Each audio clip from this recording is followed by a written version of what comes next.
So hey guys, how are you all? Welcome to Fiction Quest. So we are back with a brand new video. Now we move on. What if Naruto fell in love with Makino? But before we start, be sure to subscribe to our channel and like this video. Now let's begin the story. In all honesty, no one really knew where this kid came from. Kids aren't usually brought back to the Holy Land Mariajoy, headquarters of the Marines, just like that, especially not by vice admirals that are supposed to be on an extremely secretive mission. What is the meaning of this garp? Are you trying to drive me insane? The infamous vice admiral of the Marines, known for his completely unpredictable personality as well as iron fists of justice, was currently sipping on his tea. I thought you were insane already. Gahahaha. Garp. Just like any other day, in the office of Sengoku, another shouting row was about to begin. Can you explain to me, just why you felt it was the, quote, right thing to do, by bringing back this child? It would seem that the Supreme Commander had difficulty understanding the actions of his irritating friend, as usual. That is because I am the hero of the Marines. The huge smile plus that bear-like laugh that came with the answer did nothing to amuse Sengoku. Be serious, Z's. Wake up. I fell asleep. For heaven's sake, Garp. Okay, geez, calm down, you might die of low blood pressure at this rate. Or was it high? Gahahaha. Sounds of the desk cracking under the pressure of fists were heard, and as the saying goes, if looks could kill, there probably still would be a Garp somewhere somehow. The brat was bored and said he wanted to come with me. He seemed interesting, so I let him tag along. The glare got even worse once the reason was heard: you brought back a 5-year-old because he was bored. Yeah, get out of my office. Gahaha, this tea is really nice. Get out of my damn office, you piece of. Whoa, okay, calm down. Now, crashes of furniture and pulling of hair sound effects can be heard, though seeing Garp walk out completely unharmed was quite amusing. At least for Kuzan it was. Sengoku-san seems to be kinda angry, don't you think? Faye, that old fart is always angry. I can't hear you, god damn it. See, anyway, so, what did you think of the kid? I don't believe I've had time to interact with him. Scratching his beard, the vice admiral frowned. Why's that? I believe he is getting quite acquainted with Tsuru-san. I don't like the sound of that. It was a known fact that the great tactician was the only one in the Marines that took no nonsense from Garp, constantly picking on his bad habits, not afraid of giving him a good scolding when need be. Though in recent years, she seemed to have gotten tired of that too, since Garp never changed the way he did things no matter what she said, so she settled for indifference. Though she had a kind heart within her, somewhere, she rarely let it show since there wasn't anyone worthy in this Marine force, at least that was what she said. To think that the brat would be with her for the past, wait, how long was it? It's been 3 hours. Right, 3 hours. To think that the brat would be with her for the past 3 hours, the chaos that would eventually ensue would be horrifying. Yes, Kuzan, what do you say you and I go arrest some pirates in the South Blue? That seems like a good 3-month trip. Gahahaha. Admiral Aokiji has other matters to attend to, unlike some irresponsible oafs that know nothing about tending to a poor little child. Speaking of the devil, a thin, elder woman with gray hair tied in a bun appeared in the hallway, staring apathetically at the hero of the Marines. Well, isn't this Tsuru?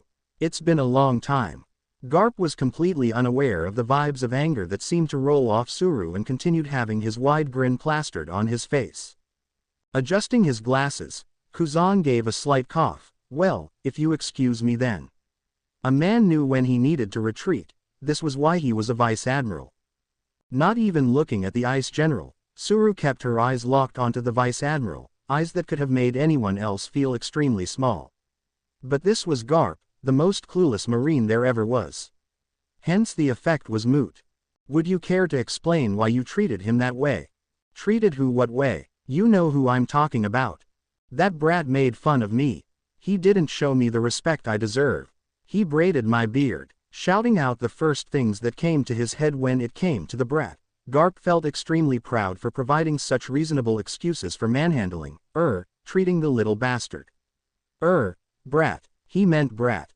Your thoughts are not very personal if you say them out loud. Came the cool reply. Needless to say, she was not pleased. So, what do you want? Did the brat die or something? No, that young gentleman went to take a nap an hour ago, because you found it funny to tie him to the head of the marine ship and leave him there.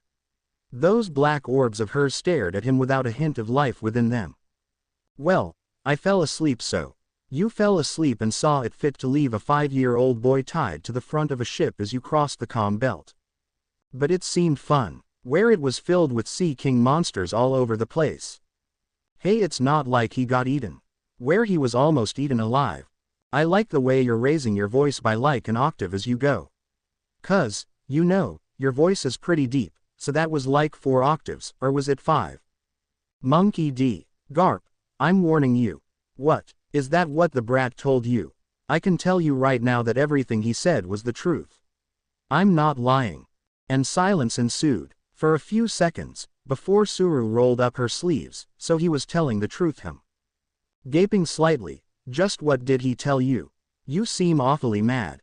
Countless things, which I didn't think could be true, but judging from your earlier responses, I now deem to be perfectly possible.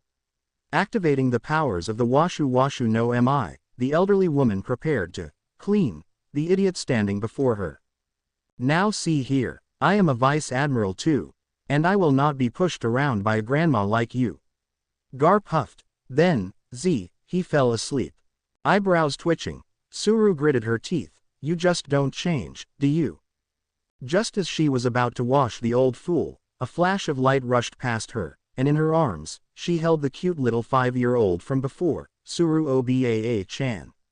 Waving his arms happily, the kid placed a soft kiss on her cheek, before grinning happily. I won. Blinking at his sudden appearance, the old woman relaxed her poise and regained her composure, taking on the role of a loving grandmother as she gently rocked her arms. Oh. And what did you win in, Naru-chan? I won that yellow man in a race, was his reply. Yellow man. Yellow man. How many yellow men were there in the marine? Did he look like a barbaric monkey, Naru-chan? Yeah. I see. You just beat Borsellino in speed. Rolling her eyes, and what did I tell you before? Naruto cheerfully mimicked her eye movement before cooing, to have fun and be happy. No, I said to lie down and rest, you silly boy. Ah, but Suru Obaa-chan, I was bored. Those puppy eyes had tremendous effect on all ladies, be it young or old. Haha, are you trying to charm me into letting you do whatever you want, Naru-chan? Those cold black orbs now held a gentle warmth in them, a welcome change to the normally serious woman. No, I'm just trying to get you to have fun. Haha, okay, I trust you. Nuzzling his cheek affectionately, the old woman chuckled. What do you say we go get some afternoon tea? Yay, I was getting hungry. It was on this day that a faint bond began to form between the great tactician and the future Crimson Storm. No one knew how the Crimson Storm had such a success right off the bat, but Suru knew. Even as she doted on the 5-year-old, the woman knew that this was no ordinary child. Those eyes have seen far too much to be that of a young innocent boy. But she made herself a promise, until the day Naru-chan tells her everything, she would not ask him a thing. The great tactician had chosen to trust the boy because the essence within his being was calling out to her. It was like the nature around her was telling her to let down her defenses and let the boy into her circle. She didn't have the heart in her to say no to such an energetic ball of fluff. She was old and had to deal with idiots and troublesome matters all day long. Pirates this, pirates that, she had had enough. She needed something to lighten up her life, and then this boy came. This incredible boy who had the ability to endure all of Garp's tortures, outrun Borsellino, and negate Sakazuki's fiery touch. This was a gem, sent to her for refining, and by God she was going to do it. She was going to make him the strongest marine there ever was, and maybe then, her dream might come true, the dream before she became a bitter old lady. The dream of true justice. Not absolute, but true. Unlike that moron Sengoku, she didn't believe in extremes. She was taught to look at every single possibility and always leaving room for the impossible, and that was why she was known as the great tactician, because in her books, anything can happen. She wasn't naive either, and knew that without power, any views that she tried to put forth was for naught. She was tired of it all, working so hard over the years just to reach this position, and to push harder would mean spending double the effort as her age was catching up. Naru-chan was her hope, and she will treasure him, just as he treasured her. You must be tired. Don't give up. It can still happen. Let me do the work while you take all the glory. I promise, I won't ever let you down. It's the promise of a lifetime. Those words came from a 5-year-old boy that had never met her before. She wasn't one to believe in coincidences. Sure, those words could have worked for anything else, but she could feel it in her very soul, that those words were meant for her. She will raise him like her own, and she'll be damned if he doesn't get the recognition he deserves. And so it was settled. Uzumaki Naruto became one of the Marines, just like that. For some reason, the Gurusei agreed to his stay, and Sengoku could find nothing to kick him out. Garp was fine with it. Suru insisted and the other vice admirals couldn't be bothered, though Sakazuki seemed quite annoyed at this turn of events. No one asked why this kid was there. Till this day, no one really knew why Uzumaki Naruto just so happened to appear in the pirate raid conducted by Monkey D.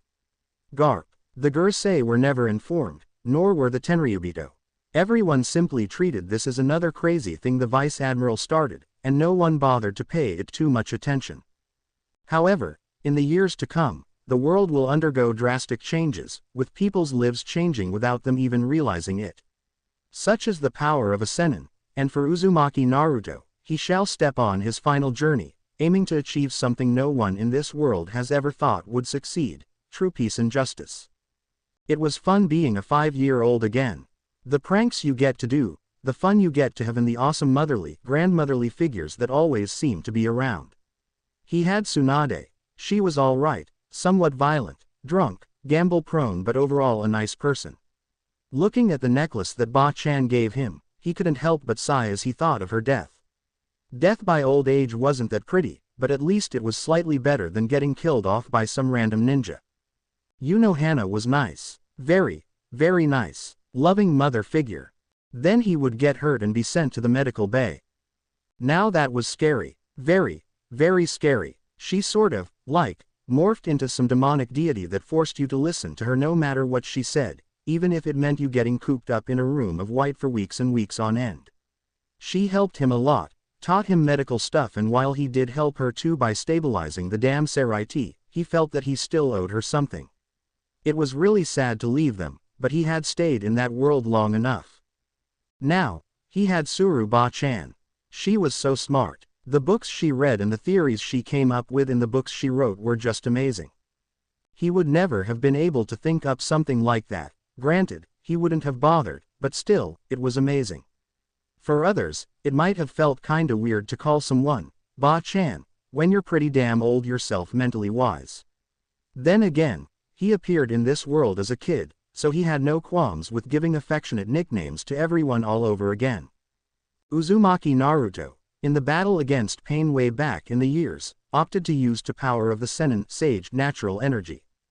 By doing that, he has turned himself into a catalyst for nature, using his own soul as a connection to nature, allowing him to draw on, give back, and even store up on natural energy.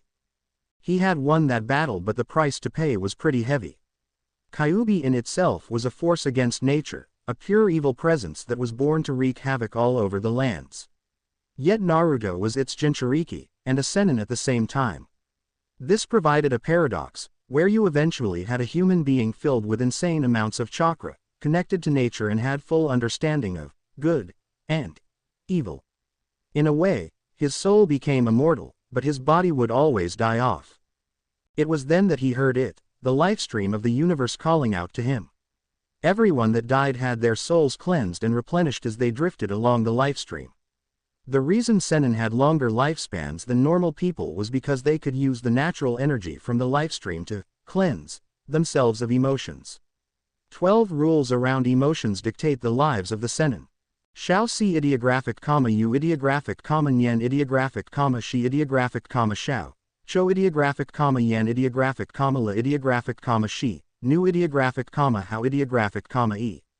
Less thoughts, desire, memories, events, laughter, sorrow, words, fun, happiness, anger, good and evil. As such, normally, A sage will always be away from mankind, devoid of any emotions, for with emotions comes changes to the human body, reactions from the human body, and a deprivation of life each time he smiles, laughs, and cries. Jiraiya was never a full sage, he couldn't be. Neither could Naruto, so a dilemma was formed.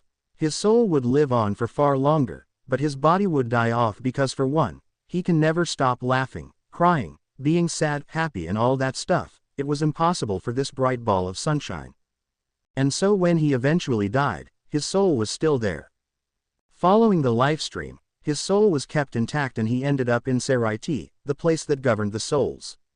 So he had his adventure there too, but his soul too began to weaken. Normally he would have been happy, because that meant he would finally be released, but imagine his surprise when he woke up on this island with sea waves crashing onto the shore every now and then. There was like nothing around him. For days he had to walk on water just to try and find some sort of human life. It was pretty amusing since all those huge monsters avoided him like the plague. Eventually he got himself to a village, and it just so happened to be raided by pirates. Marines just so happened to be there. He was bored, tired and fed up with walking on water. It was one thing to be able to do it, it was one thing, liking, to do it. Walking on water was not that fun, he'd rather prefer a ship. So he got this crazy guy to take him along back to the headquarters, thinking, heck, the Marines must be the good guys, might as well stick with them. So here he was, soaking up all the information Suru provided him with. Books, tons and tons of them, piling all over the place. 2 lifetimes ago, you would never catch Uzumaki Naruto studying. Never. But things change, and he got more mature, knowing that brute strength only worked so much, though he always mumbled that it could be because you're not using enough of it when Suru couldn't hear him. Knowledge was a very important thing. It's not like he needed to be any stronger physically, please, he had had contact with chakra, reiatsu, natural energy, hollow energy and other energies from his multiple personalities. Yeah, the last bit was a bit freaky because he never knew that such things existed. He was on holiday from school, TCH, stupid high school, and decided to change things up a bit, so he went to Port Island for like a year, but then all sorts of chaos happened, though getting to know Mitsuru and Yukari made it better. After that he went back to Karakura, and occasionally made trips to Seraiti to check up on the girls and Hana, but then got bored and decided to go to a nice little town called Inaba. Very rural. Then it was like Port Island all over again. He always knew those televisions were evil, since they were so goddamned expensive, but hell, this was on another level. But he got Rise's signature for Fuka, and got himself a younger sister in cute, sweet Nanako, and not to mention the hotness that is Yukiko and the lively. Yay, let's make it lively, she. So that was fun and all, but he had to go back eventually. It was while he was immersed in all these flashbacks that Garp kinda noticed him in the first place really. No 5-year-old just started drooling like that imagining about why blonde women dressed in fashionable blue outfits. Not that Garp knew, Garp just saw this random kid with eyes filled with stars staring at him. PSH, as if this fat old man can even compare with Elizabeth and Margaret. But anyway, getting sidetracked. A year or so had already passed, so he was now a fit and healthy 6-year-old. Sengoku had tried multiple times to get him kicked out, but eventually it was more of a routine than anything. He wouldn't admit it, but Naruto was sure he saw a smile every time he watched the boy play with his goat. Oh alright, and the seagull on his hat, he liked the brat there for God knows what reason. Kuzan thought the kid was alright. That might be because Naruto had told him once, hey, you're pretty cool.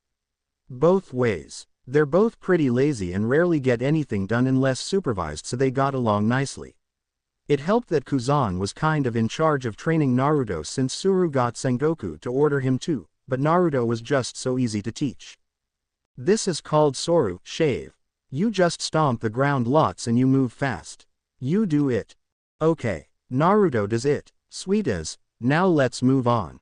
It was pretty easy to teach the kid, and he had more time to tan himself. Win-win situation. Borsellino's training with the kid was completely unintentional. Suru would never have gotten this man to train Naruto, simply because if Naruto learned his way of speaking so damn slowly, she would find it hard to fight the urge to strangle him. You see, Borsellino was slightly different compared to Kuzan. He just didn't care about stuff enough. Might be because of his devil fruit. The Pika Pika no Mi light making him so lighthearted when facing everything, but he did enjoy his solitude on a good walk when the dusk sets in. One day, he was enjoying himself, until he felt someone behind him. Not paying it much attention, he simply chose to flash to another area. Naruto did that too. Now this, Borsellino couldn't take lying down. He was on a walk. A very nice, relaxing cruise through the park. This brat had been trying to get him to race him again for the past week. He had sent the boy flying countless times, got berated by Suru for doing that, not that he cared, and the cycle repeated itself. So it seems you really want to race me, him. The vice admiral raised his eyebrow as he drew out the last word in his sentence. No, not really. Oh, then why are you following me, him? I just want to know why you can do that flashing thing. I thought only I could do it. Naruto replied cheerfully. He thought only he could. Wait, what? Wasn't that supposed to be his sentence? Borsellino leaned in to take a closer look at the gleeful child. Would you mind elaborating? Yay, I mean, Hiraishin is a space-time technique, but you look like you actually became the light. That's so cool. Slightly amused at his proclamation of his ability is cool, he replied. I thought Suru-san would have taught you this by now. I'm a Pika Pika human. I am light. Oh, the devil fruit thing. Yes, the devil fruit thing. Okay, I want to race you. What for? It's cool. I thought you said that about Kuzan. Yeah, well, he's both. Both, literally and figuratively. And I am. You're just metaphorically. I see. Come on, race me. You know you want to. That wide grin on Naruto's face threatened to split his face if it got any larger. Borsellino leaned back, squinting his eyes as he tried to decide, but I'm on such a nice walk. Ah, all right then. Then how about I walk with you. We can be like the Flash Buddies. The Flash Buddies, wow Naruto-sama, you're so cool after 2 lifetimes. Hey, I'm a 6-year-old, now shut up Izanagi, I'm having fun. I think not, my boy. Perhaps when you grow up. For some reason, Borsellino seemed to be in a good mood today. This kid was pretty funny. Maybe he should keep him around more. Yes, this way Suru-san might not bother him as much. Besides, it has been a long time since he met someone who could move as fast as he could. Maybe, just maybe, this kid could match him when he grew up. But it wouldn't be fun if he only had speed. Maybe he should go talk to Kuzan about sharing his training schedule. And behind that enthusiasm, Naruto evilly grinned within, Kikaku Dori, Kukuku. Just as planned. I agree with him there. You were so cool after 2 lifetimes. Izanami, did I say it was okay for you to talk him? You want me to kick your ass all over again, huh? So the two began their walks from then on, which was surprisingly frequent. At times, it was almost daily, something Borsellino and Naruto both looked forward to. It was extremely fun and amusing for both sides to have a conversation, because their personalities are so similar. Though Kizaru did point out on several occasions that Naruto was a bit too energetic, but eventually, he got used to it. Since then, another year had passed. Naruto was now at the healthy age of 7. The reason he put emphasis on healthy was because he had yet to engage himself in a self-destructing act that would leave him half paralyzed with broken bones all over his body. That's an improvement from the last 2 lifetimes. It was a calm and peaceful day, for the 7-year-old at least. He had woken up, greeted Suru-ba-chan affectionately, with the usual hug plus kiss on cheek, before venturing towards the laboratory to screw around with the famed Dr. Vegapunk. Naruto wasn't fond of mad scientists, and when Suru first introduced Vegapunk to him, he had him pegged as one of those evil masterminds that had the ambition of destroying everything and stuff like that. Till this day, the genius scientist had no idea why Naruto wouldn't trust him. He had reviewed his actions with the kid and seriously contemplated if he put out a hostile aura, but to no avail. He couldn't think of anything he did that might have got the kid suspicious of him. Was it the time he begged the kid to let him investigate that energy he could wield? Was it the other time where he tried to get him to eat a devil fruit? It was a Logia one too. Was it when he threatened to eat his cookies unless he confessed about his incredible body structure? Surely not. Everything he wanted to know from the kid was so that he could better help the boy. It had been years since someone had so willingly come along to chat with him. Well, that might be because he insisted he wanted peace and quiet as he went about his experiments, but couldn't those morons look under the underneath and see that he was bored from all these investigations every now and then? Popping in for an entire afternoon for a cup of tea would be much more appreciated than popping in for 5 minutes asking about his latest weapon's progress. The boy might not trust him a lot, but he did come over and chat very often. At first, it was simply because he had a query about devil fruits and came to ask him, and then that evolved into a conversation, and before they knew it, they were having a very pleasant and enjoyable chat. There, it wasn't that hard, was it? You stupid marine bastards. The fact that said marine bastards had tried to talk to him before but got blasted out of the lab a few years ago seemed to have slipped his mind. Naruto just had this uncanny ability to get everyone to like him. He was cute, friendly and always full of energy, hopping everywhere, chatting up anyone in his way. His boisterous voice could be heard all over the place every single day, greeting and saying goodbye, just like the good little boy he was. Of course, only Kuzan and Borsalino knew how good the boy was. Take a good look at his training grounds and you'll see the answer. Suru had an idea, but then again, Naru-chan was her beloved grandson and anyone that dared say anything about the boy was swiftly removed. The power of politics indeed. As usual, the scientist and the kid sat down and began talking about discoveries in their studies. Yes, there, Naruto too began a project of his own, investigating the properties of devil fruit and just why they were able to take away the user's ability to swim. How did the fruits change the body's structure to give them the designated power, and how did they really work? How could they have picked out which genes in the body needed to change and which had to be erased? Vegapunk was genuinely pleased when he saw Naruto undertaking such a task by himself. Many scholars have tried to understand the workings of devil fruit but none of them succeeded, and despite the fact that he himself was way ahead of the current technology available, he still needed time before he could crack this one open. This kid seemed to learn better through practical means instead of books. By talking, Naruto seemed to pick up on far more than reading a book 10 times. His uncanny ability and thirst for knowledge made him quite the teachable target. If anything, it made one want to dump everything he knew onto the kid, wanting him to absorb all of it and use it for himself.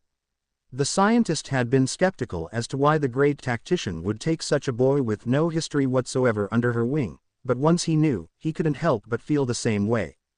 It was around lunch, when the discussion between Naruto and Vegapunk came to a close, when a giant came knocking on their door. Sorry to intrude, but is Naruto-chan in? Hopping up immediately, Naruto ran to the door and leapt into the air, giving the visitor a big hug. Hey Yasal. Dareshi Shishi. Ah, Naruto-chan, Dareshi Shishishi. The sight of the duo both laughing in the same manner brought a smile to the scientist's face. Well, it is about lunchtime. I guess I'll see you tomorrow, Naruto. Oh, okay. Bye-bye. Vice Admiral Jaguar D. Sol, a friend of Kuzan's, a very shy and timid being for a giant, but extremely friendly and lovable at the same time. He has the kindest heart Naruto had ever seen, and is the #1 person he would go to look to hang out with, after Suru Obaa-chan of course. It wasn't that Sol taught him anything or that he could help him with his abilities, but more of the fact that with Sol, it was just two friends having fun together. Naruto could really find his childhood memories the way he hung out with Sol, the pranks they pulled together and how they would always get caught because Sol was so big, or the way they would go out to sea together and fish, and all those other stuff. People like Kuzan and Borsalino were a bit too stiff and mature to understand what it meant to have fun, though he was slowly converting Borsalino. In a place like the world government, one would have to be hard-pressed to find someone who truly knew what it meant to let loose. For the younger Marines, that meant booze and the ladies. For the older, it meant tea and maybe the ladies. No one was really young enough to understand the type of entertainment Naruto enjoyed, but Sol did. And Sol loved being with Naruto too. Those two became best buds 2 days after meeting. Suru had once commented that they were both children, so it was only natural that they got together, and that got her a combined laughter of Dareshi Shishishi, though Suru suspected that Naruto only did that to annoy her, since he knew she couldn't stand that laughter. So Saul, what do you want to do today? Hopping onto the giant's head, he stayed there for a bit before bending down and meeting Saul's eyes. You don't seem too happy. Saul let out a great sigh, before shaking his head. You're right, I'm not. I don't know what to say, Naruto-chan. I'm beginning to doubt the world government. Eyes widening slightly, Naruto started for a bit, before answering, what happened? Did you kill someone by mistake? Did that stupid Buddha order you to destroy some random village? Despite being at the age of 7, Naruto's intelligence was notoriously renowned amongst the vice admirals, since there was yet for someone to beat him in an argument, no matter what the argument was. The way he constructed his argument, backed it up with pure logic, was infinitely scary to most of the brutes who could only talk using force. Naruto had tons of force in him, so winning was only a matter of time. He understood Saul, that he had a caring heart within him, and the absolute justice that Suru Obaa-chan had told him of before definitely would not fit in with this giant. I would like for you to meet a person, Naruto-chan. In the prison cell sat a beautiful woman, with white hair cascading down her shoulders and blue eyes that shined as bright as the sky. However, her entire attire looked worn down, slight bruises were present on her face, and the glow that should have been in those sapphire orbs was nowhere to be seen. Held down by iron chains, she seemed ever so helpless, with tears glistening around the corners of hers. Naruto-chan, this is Nico Olivia, the woman I've been talking to you about. A familiar voice rang throughout the room as heavy tremors were felt from the ground. Oh, wow, she's so pretty. Hearing that, Olivia gritted her teeth as she raised her head. If you've come back to mock me again. Shish, don't be angry, it's all right. Before she knew it, he was hugging her, her head resting on his tiny shoulder. Shocked beyond belief, she turned her head sideways to try and catch a glimpse of her attacker, but only see a messy, spiky mound of blonde. I've brought you a friend. Shaking the shock away temporarily, she turned her eyes back to the front. Jaguar D. Saul. Now let's get you out of this. With 2 quick movements her chains were ripped off the wall. The past few minutes were a complete blur to Olivia, who could only stare at the person grinning before her in disbelief. Who are you? Me, I'm Uzumaki Naruto, 7-year-old. And in the words of Saul, Dereshi Shishishi. What is the meaning of this? Is this some kind of trick by the world government? It's not enough that they slaughter my friends and colleagues, but that they send in a mere kid to ridicule me.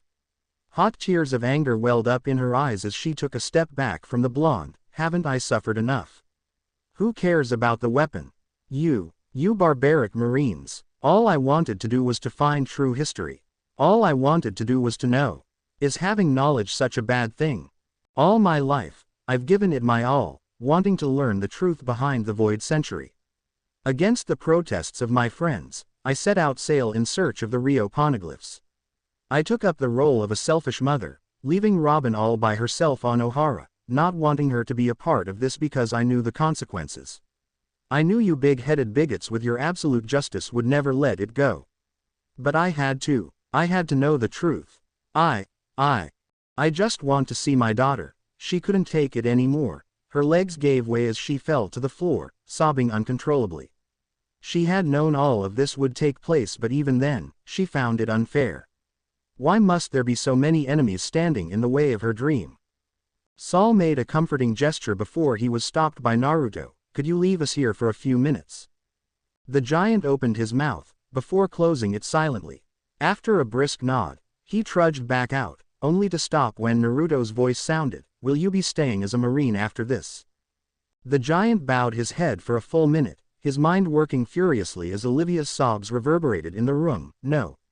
As long as I have doubts within my heart, I cannot stay as a Marine. I joined because I believe in justice, but not like this, not like this. Kuzan and the others will come after you. You know that. Naruto's voice was deathly quiet, wanting Saul to understand the severity of the matter. I have no choice. I will not commit myself to doing something so extreme. This is not the justice I believed in, and I will not be a part of it. With eyes filled with determination, Saul walked out of the room. Sighing as he shook his head, Naruto wondered what would happen if Saul were to defect. It would depend on who Sengoku gave the order to. Someone like Kuzan might eventually let him go, but that chance was slim. Someone like Sakazuki would instantly kill Saul. Not to mention there's the trouble with Ohara. From what he's seen in the books, the only reason Sengoku and the Gurusei were so riled up was because of the ancient weapons. Ability to understand history would to a certain extent equal the possibility of them understanding how to make the weapon, and because of that, under the laws of absolute justice, no mercy would be shown. For perhaps the first time, Naruto was thrust face first into a situation that Tsuru Obaa-chan had been telling him for the past 2 years. See for yourself the true horrors of the absolute justice. And when you do, dig a little deeper, because it is never only what you see. From the looks of things, Saul was definitely defecting, and perhaps Olivia would be released so that she could go back to Ohara. Yet Naruto knew that the moment Olivia stepped back onto Ohara, there would be no escape. Sengoku was not one to leave stones unturned. If there was one scholar that could interpret the Ryo poneglyphs, then there definitely will be a bunch of them that could do that as well. The irony of it was that despite the seemingly important presence of Olivia, the fate of Ohara will not be changed. Reaching into his inner soul, he drew forth the natural energy present in the surroundings. Olivia was still sobbing when all of a sudden, everything felt strangely detached. Staring at the kid in front of her, she couldn't help but gasp as those cerulean orbs transformed into toad-like eyes. His entire being seemed to pulse with energy, and wave after wave of it kept sweeping outwards in a spiral manner. Saul, you are commanded to become one of the 5 vice-admirals to man these 10 offensive warships in the Buster Call. This is going too far, Sengoku. They are just scholars. Of all the people we have captured, all I see from their eyes are simply a want to know the true history. If their research really is that dangerous, then can't the government simply help them with it? At this rate, we will be the ones taking away the precious lives of innocent people. You need to give me some sort of proof to show that these people are criminals. Are you trying to doubt the actions of the government? Just shut up and obey. Quote. Relinquishing his hold on the energy, Naruto sighed as his toad eyes faded, as I thought, that Sengoku is just far too stubborn. Turning back to Olivia, he knelt down beside her and hugged her. I need you to listen to my every word. What I'm about to tell you now will determine whether or not you can survive. The white-haired woman shivered at his soft tone, her eyes gradually widening as the entire plan unfolded by her ears. Do you understand? Who are you? Staring up at the child in front of her, she couldn't help but feel so helpless. I'm a sage. I'm sure you've read about us in your books. Smiling, he shook his head. No, you probably wouldn't. That's not your forte. Sage, wait, there is no time. You have to do as I say. You are not permitted to die, Nico Olivia, because you have a daughter. I cannot guarantee that you can safely rescue her and escape at the same time, but know this, both of you will escape from Ohara. I swear on my life. The strong force that she felt from before came roaring back, threatening to overwhelm her, but for some reason, there was this soothing, affectionate feel to it. Absolute justice may take the queen this time, but I will not lose the king to it as well. This is an emergency. Vice Admiral Saul has taken the criminal with him and fled. Alarms were blaring at full blasts, soldiers were moving frantically, getting ready for the pursuit that would soon ensue. He knows everything about our next operation. Go after them. Catch Saul and Nico Olivia at all costs. I don't care if you open fire. These were the exact words of the Supreme Commander. No one knew what had gotten into the loyal, kind Vice Admiral. Why would he betray the Marines? I'll take care of the pursuers, hurry up and go. Saul yelled as he prepared himself for the onslaught that was sure to come. Saul, you do realize that you can never go back to the Marines now. Olivia stared at him with a gaze that hinted of pity and remorse.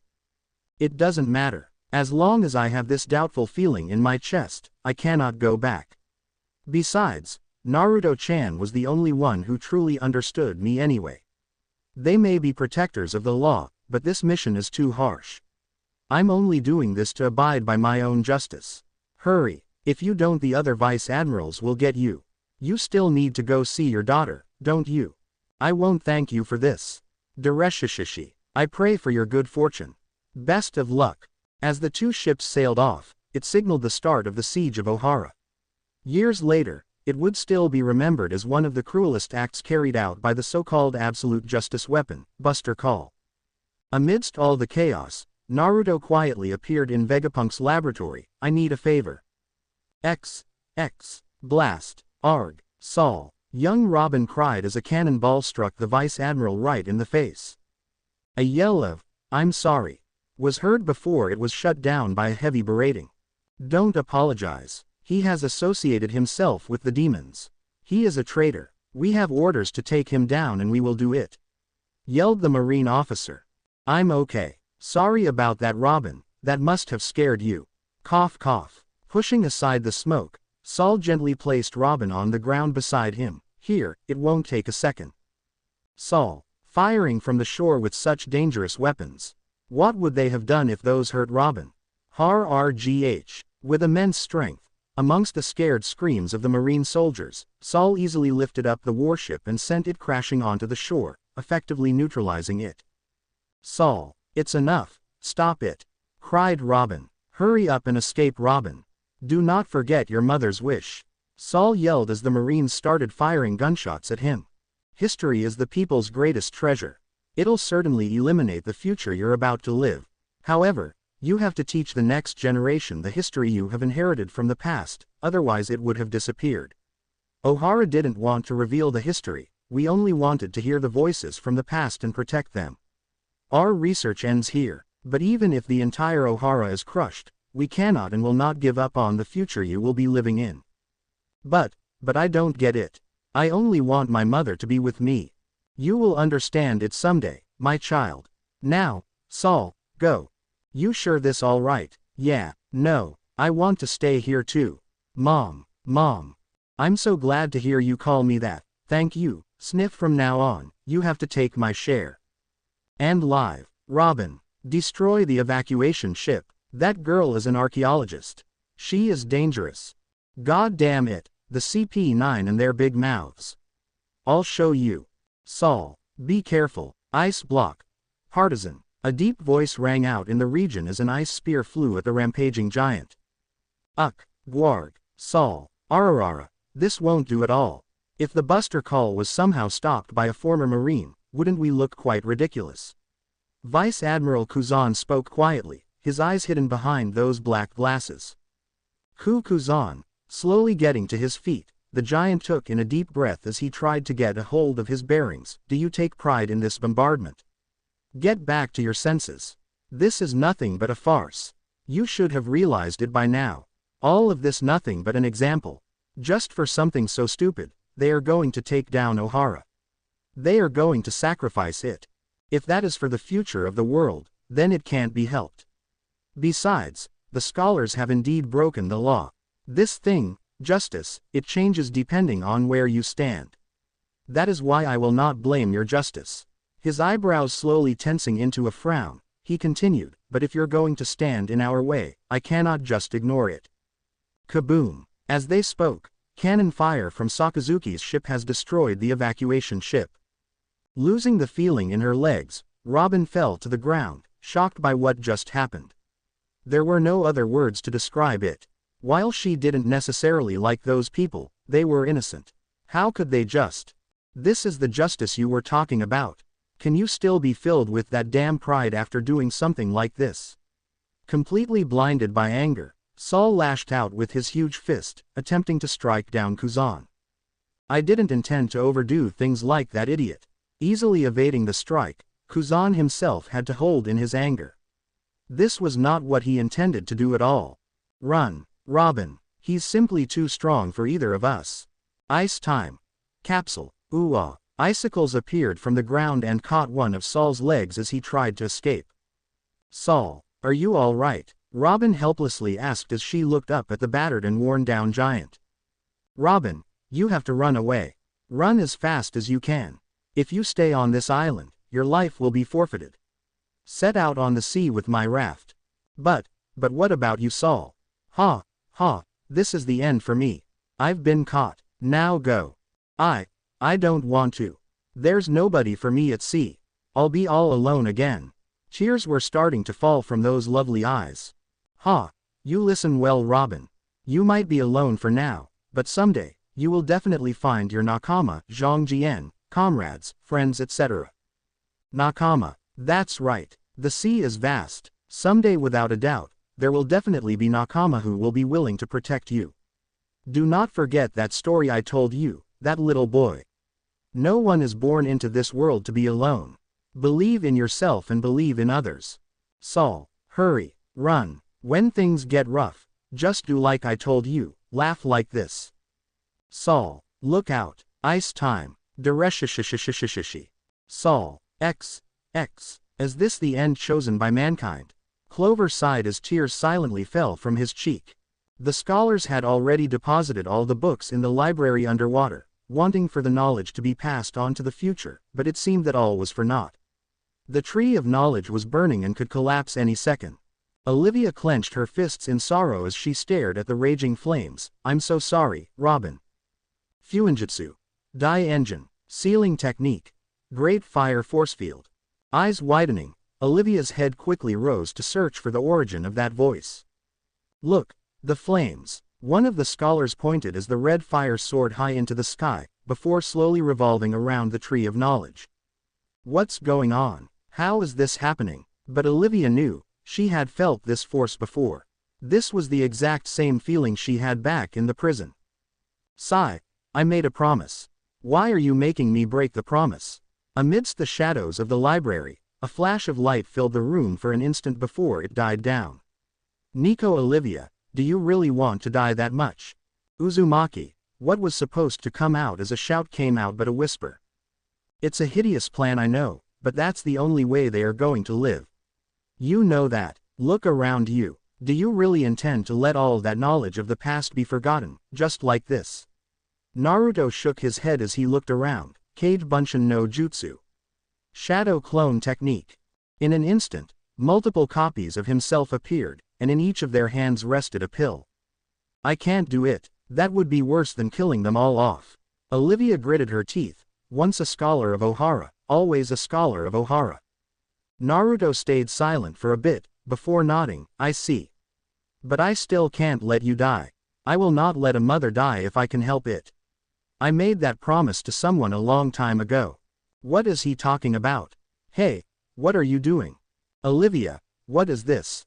In one swift motion, all of the scholars were knocked unconscious, with Clover and Olivia left standing only. The old man was strangely calm at this, surprising both Naruto and Olivia. He didn't seem panicked or anything, focusing his stare on Naruto's toad eyes. You are a senin, aren't you? Ho, you actually know of us. I have read every single book in this library countless times. There are very little things in this world that I do not know. Clover stared at him with a solemn expression on his face. Since you've come here, it means that you are willing to interfere with this affair. Naruto smiled at him, before nodding. Yes. Are you prepared for the consequences it will bring to this world? The gaze was unwavering, unrelenting, and insistent. Yes. The question should be, whether the world will be ready for me. The confident grin never left his face. I see. Very well then. That pill in your hand, I assume it is a memory loss medicine of some sort. I'm sorry but I have to reject it. Like Olivia told you, once a scholar of Ohara, forever a scholar of Ohara. I'd rather die than forget about my life's work. Clover coughed as he tried to breathe through the smoke, but if you're here for Olivia, please, take her somewhere safe. Professor Clover, please. Robin needs her. That poor child has suffered so much all these years. Olivia, for the sake of your daughter, you must live on. Don't worry, I'll make sure she stays alive. What? I didn't agree to. Is that so? Thank you, very much. Professor, now go. There isn't time, this tree should have fallen a long time ago. Go. No, Professor, I will stay and Before she could finish her sentence, she was knocked unconscious by Naruto. Taking one last look at the old man, the 7-year-old easily hoisted the woman onto his shoulder, before saying his last sentence, Ohara will never die. I'll make sure of it. In a flash, they were gone, and the flames returned to normal. Slowly, bit by bit, the tree of knowledge began tilting. The damage done to it was too great, and now, it was going to fall. Ohara will never die. Thank you, Senin-sama. Crash. X. Ha. Ha. Ha. Ah. A tired Robin came to a sudden halt as she saw the tall man that froze off Saul a few minutes ago sitting there beside a boat. Absolute justice, Kuzan began with a monotonous voice, has been known to drive man into madness. This is why I've decided to let you off this island. A seed that Saul chose to protect, I want to see how it grows. Standing up from the rock he was sitting on, Kuzan continued, it is your choice who you want to hate, but for now, consider yourself lucky that you're still alive. Try to live as quietly as you can. Pointing towards the ice route he made, he went on, I've left a line of ice on the sea here, travel in this boat and go straight on, you'll reach land eventually. Turning around, he took off his glasses and stared right at Robin, but always remember, that I am not your ally. If you were to commit any crime, or make any unwanted noise, I will be the first to hunt you down. Robin shivered slightly at his tone of voice but bit down her fear, but my mom. She's still on this island, if you could. No one can be saved from this island. That is the cruel reality. If you find it too painful to live, then by all means, die. But remember this, all those people died so that you can live. Saul was a good friend of mine, but I had to take him out. Such is the meaning of absolute justice. You'd do well to remember that.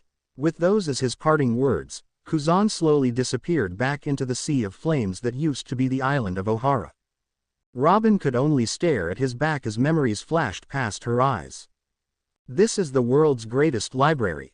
Do you like books? Today is Robin's birthday. Let's all wish her a very happy birthday. Congratulations, Robin. Be proud, Robin. Ohara is a great country.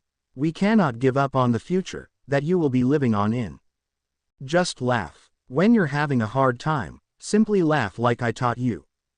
But if I laugh, I'll sniff, just sniff, look like an idiot, Saul. That's not true. Dereshishishishi. Dereshishishishi. Climbing aboard the boat, and desperately holding back on her tears, she hugged her knees close to herself and tried. Dereshishishishi. Dereshishishishi. Dereshishishishi. Cough. Dereshishishishi. Dereshishishishi. The more she laughed, the more her tears flowed, and finally, the images all started building up and she couldn't take it any longer. Ah. Wah. Cries of pain and sorrow burst from her throat as all the tragedies hit her at full blast. Her only friends were dead. The giant friend that she made a few days ago died trying to save her, and her mother. Mom. Robin. Sob. Mom. Sob. Mom. Don't leave me.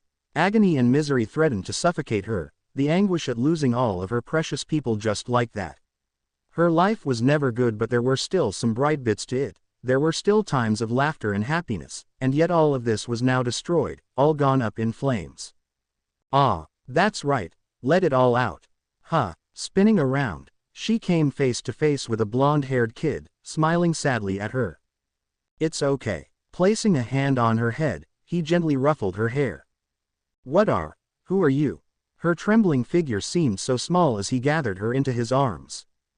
Don't be afraid, all is not lost. You have to be strong.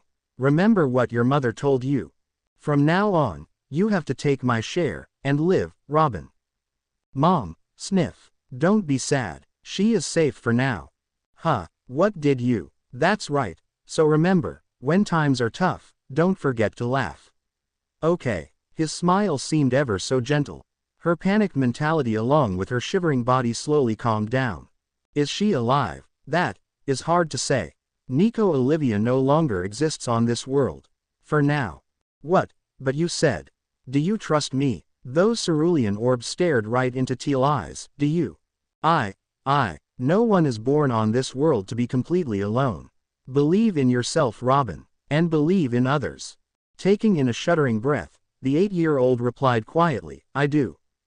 I see. Smiling, the blonde gently patted her head, then I will give you a present. Your mother cares a lot about you, but her greatest regret was not being able to be there with you, and see you smile through every single day of your life. She really loves you. Mom, the tears were building but she managed to hold them in. That's a good girl, you have to be strong. Standing up, Naruto nodded, the sea out there is very dangerous, and at times, tricky. Believe in what you will, but I have faith in you. You will find the right direction. As such, I bestow upon you, Ishtar, the goddess of love and war. At times of mortal peril, she will definitely be an asset to you. Ha! A heavenly figure clad in silks of white descended from the sky. Her porcelain skin and elegant face was accentuated by the horns sticking out on the sides of her head. Holding out her slender hand, she smiled lovingly and said, "Do you accept me?" Staring in awe at the beautiful angel before her, Robin slowly nodded, "Yes." "Very well. Then may the bonds of our fate be entwined, until the threads of our destiny decline." In a flash, she burst into speckles of light, slowly enveloping young Robin into a cocoon, before disappearing completely. Where did she go? The young girl from Ohara frantically looked around, not wanting to lose the pretty lady after just meeting her. "Haha, silly girl, I'm right here. What? How? When you feel lonely or sad, just remember that I'll be here to help you. You are never alone. So, how do you like the gift?" Robin turned back to the boy, and gave him a beaming smile. "Thank you so much. Thank your mother. It was her love for you that gave you this present. Never forget it." "Thank you, Mom. Thank you so much," hugging her arms around her body, as though she was hugging her mother. For the first time that night she felt happy. Tears of joy replaced the sorrow and melancholy from before, because now, she had someone, even though that someone isn't physical, she wasn't alone anymore. One day, people who are willing to protect you will appear. They are your nakama. Nakama, Naruto tilted his head as Robin muttered the word. "Will you be my nakama?" Her eyes lit up as she timidly asked. Ha ha ha ha ha ha ha. "Oh Saul, looks like you were right after all, this girl is a gem." "Saul, you've met Saul, how come I didn't see you?" the young girl asked, confused. Naruto chuckled as he pointed at his ears. "I can hear him in the livestream, that Dareshi Shishi guy." "Livestream? Don't worry about it, but as to your question, yes. Robin, I will be your nakama, but not now." "Ah, don't give me that look, now, look at me." Seeing how her face fell the moment he told her that, Naruto sighed. "I'm still a kid, you're still a kid, we both need time to grow up. Only then, can we be true nakama, because right now, I'm not strong enough." "Robin. Strong enough? Yes, I do not yet have the power to protect those I deem precious. I need to get stronger so that I can make sure no more Buster Calls will be used. I will defeat absolute justice. No matter what." His eyes shone with determination as he held onto her hand. "So until then, wait for me. One day, there will be other nakama out there who are willing to help you, and you never know when I might just pop in and join you guys. But remember, even though we won't be around you for the next few years, we will always be in your heart. Besides, Ishtar will keep you occupied, that woman's a handful. I can hear you, you know. It's time for me to go, Robin. Goodbye." "Wait. No, please don't go. I don't even know your name yet." "Hush hush, it's okay. The name is Uzumaki Naruto, and remember, when times get rough, just laugh it off." Dareshishishishi. With a gust of wind, he was gone. The night stayed silent as before, as though there never was an unexpected visitor. Robin stared into the distance for a while, before grasping the paddles and started rowing. Dareshishishishi, dareshishishishi, dareshishishishi, dareshishishishi, dareshishishishi. "Mom, wherever you are, I'll come find you, but not now. My nakama just told me that I need to get stronger to protect my precious people. I will do just that, Mom, so don't worry about me. I will carry on the legacy you left me, Mother. I will not let Ohara be forgotten." The next morning, a white-haired woman woke up slowly. Her head still felt fuzzy and her arms were heavy as lead. The events from last night were still fresh in her mind, but the surroundings she was in now held such a deep contrast to the horrors from before. Staring outside the windows, white clouds filled the sky as the wind gently blew. Windmills were clearly visible and kids were heard happily running around in the village. At that moment, the head of the village entered. "How are you feeling? We found you unconscious on the shore last night." Seeing that she was in a daze, he asked, "Are you all right?"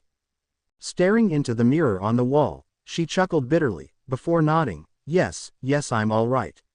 "Can you tell me where I am?" Yes, yes, this Fuchsia Fengche windmill village of the East Blue. Gradually getting off the bed, she looked at the scroll sitting by the side of the table and looked at the elder questioningly. You were holding on to this extremely tightly when we found you, do you not remember? I will not let a mother die before her daughter if I can help it. I made a promise. Uzumaki, taking in a deep breath, she opened the scroll. She knew from that moment that she could never return to the past, and ahead of her lay a whole new path, one that she never would have dreamed of. Thank you, sniff, thank you so much, Uzumaki Naruto. X. What? This is preposterous.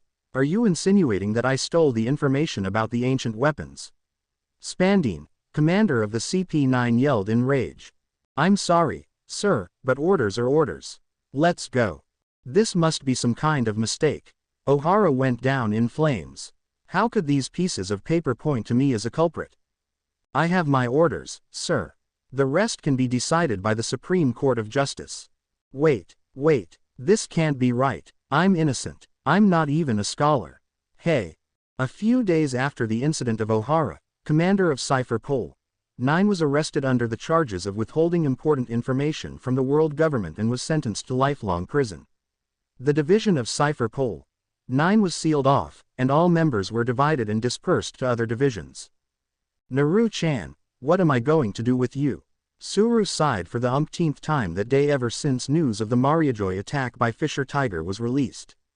Hug me and tell me I'm awesome.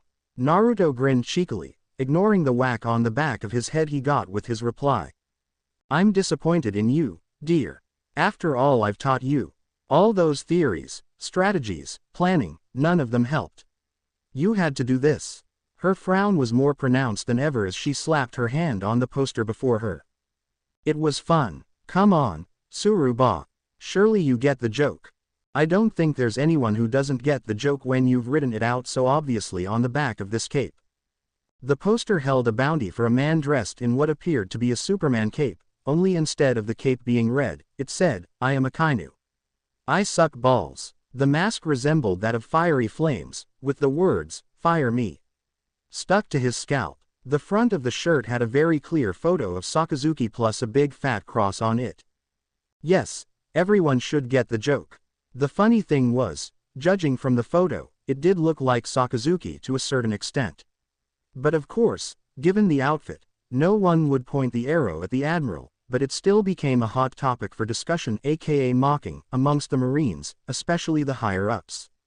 Borsellino, in particular, got a huge crack out of it, stating outright that he shall help Sakazuki find the guy just because he is such an interesting fella. Naturally, the famed admiral, Akainu, did not take this well and was seen to be in an angry mood for the past week. It was concluded that this was the workings of a pirate as he could think of no one else that would hold such a grudge against him. Kuzan merely smirked when he saw the poster, pointing out how it was incredible that the outfit could be so fitting for a hero and a dumbass at the same time. He pretended not to understand why Naruto kept aiming at his lower regions during training later that day. Naru-chan, the outfit. It's awesome, right? The words. Oh yeah, I cracked up so hard when I wrote them. Sigh. Come on, Tsuruba. You know you liked it. That delightful smirk of his just wouldn't go away. No matter how Tsuru tried to glare at him, she too had an amused smile on her face. Was this what you meant by present? Yay, well, I tried to make it special. It was your beep birthday after all. You would do well not to spread that number. Madam. Sigh, but even then Naru-chan, you got lucky. If anyone were to realize this was you, the Tenryubito would have got the world government to search you out and kill you. Can't you just be a good boy and stay put for one day? Ever since the Ohara incident, you've been in constant motion. Rubbing her temple gently to ease the headache, she shook her head. Naruto, what is it that you were planning to do? The blonde, now at the age of 10, merely smiled. I don't like the Tenryubito. That's not answering my question, Naru-chan. Yes it is and you know it. They are nobles, the descendants of the 20 kings that made the world government today. You can't just decide not to like them and start off sabotaging them. It's reckless I know, but it's me we're talking about, Tsuruba. I'll be fine. Walking behind her desk, he gave her a firm hug, I'll always be your little Naruto, but you and I both know that this world needs change, and what better than to start wreaking havoc where it needs to happen. Even so, the death of all these Tenryubito. There were no witnesses. They did not get their admiral to save them. It's all good. Oh Naru-chan, that won't work all the time. Yes, but it worked this time. Naruto shrugged and gently laid Suru back onto her chair, giving her a soft massage as he continued. You think too much, Suru-ba, and usually that's not a bad thing, but now you're just overthinking things. What's done is done. I'm here, you're here, Kuzan and Borsellino knows, Garp knows, Sengoku lets us think he doesn't know, but I'm pretty sure he knows, and Sakazuki hasn't got a clue. Do you know why these people are in the know? Because I choose to let them know, Suru-ba. I decide who I trust in, and who is worthy to be on this side. Sakazuki is a mere idiot who knows nothing about justice. He is merely using it as an excuse to make him feel righteous whilst killing anyone who stands in his way. This world is currently governed by power, and absolute power will corrupt absolutely. That saying has been proven correct wherever you go. The Tenryubito are taking it too far. They think they're superior simply because of their blood, but after all these years, I have yet to see them do anything worthy of their current status. With their wealth and political power, if they were truly determined to revolutionize the world, they would have succeeded by now. Instead, they get drunk on their power, choosing to believe that something given to them before their birth equaled eternal superiority against the others. Suru let off a heavy sigh, before taking Naruto's hand in her own. From the looks of it, it's not the first time you've met this type of people. My once best friend chose to shove his hand through my gut because he thought he needed power that my village couldn't provide him with, simply because he felt the village wasn't tending to his needs enough. He was superior and he was better than all of us, so he needed better treatment, better teachers, and better tools. Naruto's eyes darkened as he remembered a particular Uchiha whom he failed to save in the end. That person was completely engulfed by the darkness, and chose an evil path to take. Naruto took him down personally in the final war, as a promise to his cherry blossom, that he would at least make sure that the Uchiha would die by his hands, because they were, and always will be, Team 7. I see. Very well then, we'll leave it at that. Smiling slightly, the elderly woman glanced behind her, though I suppose the 3 girls you saved in particular had nothing to do with it whatsoever. You really do know everything, don't you, Suru-ba? Sputtering slightly, Naruto sighed. Those 3 are from the Kuja tribe. How they got caught I have no idea, but, staring out the windows, you could see how hurt they were. Nayugashima has no men whatsoever, all they had were women. And to suddenly have someone brand you as a slave mentally and physically for a male, a disgusting, arrogant male at that, one can only guess what kind of torture they underwent. Good news though, was that they weren't raped or anything. Their owner wasn't a pedophile, so he simply fed them devil fruits for them to be more entertaining. My, you do seem to have a soft spot for girls. I'm 10, Suru-ba, don't even go there. You're not 10 and you know it. Do you really want me to give you grandkids now? Because I will do it. I would love to have grandkids now. Won't you be a dear and? Suru-ba, ha ha ha ha, so some things do get you rattled after all. With a teasing smile on her face, Suru pinched Naruto's cheek. Don't go off breaking hearts all over the place now, wait a few more years. Hi. Releasing a sigh of relief, Naruto kept up the massage. Now about that Ohara girl. Suru-baa. Well, if you cut down on the times you go have fun with those pirates, I might choose to forget some things. A devious gleam appeared in the great tactician eyes, signaling that she was in bargaining mode. Just how do you know all this? Do you somehow stalk me from hundreds of miles away or something? It's Vegapunk, isn't it? He put some sort of device on me that lets you know where I am, huh? I'll kill that bastard. Naru-chan, language. I'm a Marine. No, you're not. Okay, I will become a Marine. And until you do become one, you rinse your mouth clean every day, twice. I'm 10. Suru-ba, not stupid. I do not understand your fascination with those barbaric brutes. Shanks is fun though. I mean, come on. He's been trying to get me into a drinking. I seem to recall you frequenting visits to the East Blue. Maybe I should. Okay. I won't go have fun with them as much. I promise. Naruto was seen on the floor on his knees in the next, begging for mercy. Can you please just tell me how you know all this? Suru chuckled merrily after getting her way. That's a secret. Ah, now Naru-chan, I've kept my eyes closed on certain matters, but it doesn't mean I'm oblivious to it. Kuzan and the others don't know it yet, but Garp did mention to me that there was a new bookshop last he went to Fuchsia Village, with a woman who was found on the shores one day, middle-aged, slim, white glasses and short hair. You know that old fool and his blabbering mouth, the next thing you know he could be telling everyone about it. I've threatened him with another secret that he's keeping, so he'll be quiet for now. But like I've been saying from the start, you have to be more careful with things like this. Suruba. Naruto gave a grateful smile as he got back off the floor. I don't know what I would do without you. Sengoku is keeping an eye on you now that you took part in the destruction of Mariajoy. You just got lucky that you happened to kill a Tenryubito he wasn't fond of. Ah, so that was the reason why. Pulling him onto her lap just like she used to 5 years ago, Suru spoke in a serious manner. It is time, Naru-chan, for you to become an official marine. That is the only way for people not to suspect your actions. Go to Sengoku, and tell him your motives, and tell him that I trust you under either Kuzan or Borsalino. I've already spoken to them about this and they agree. How you got those two to like you I have no idea, but since they do like you, we're going to use it to our advantage. Yes, madam. That cheeky grin was back on his face as he hugged her back. You're right, it is time. I guess I'll have to stop having so much fun then, Keep the pranks within the headquarters. Oh no you don't. If I find out one more time that you've swapped the sugar and the salt in the kitchen, I will. But it's so ridiculously amusing. I mean, how often can they fall for that? You would think that those cooks were idiots or something for not recognizing something so simple. They should be fired. And with that, the day passed by peacefully. It was just another day during the growth of Uzumaki Naruto. Uzumaki. Smoker. Get your asses back here now. Roared the officer in charge at the training school. Screw that shit. I'm not going back to suffer more. The white-haired teenager grumbled as he increased his pace. And why the hell are you following me?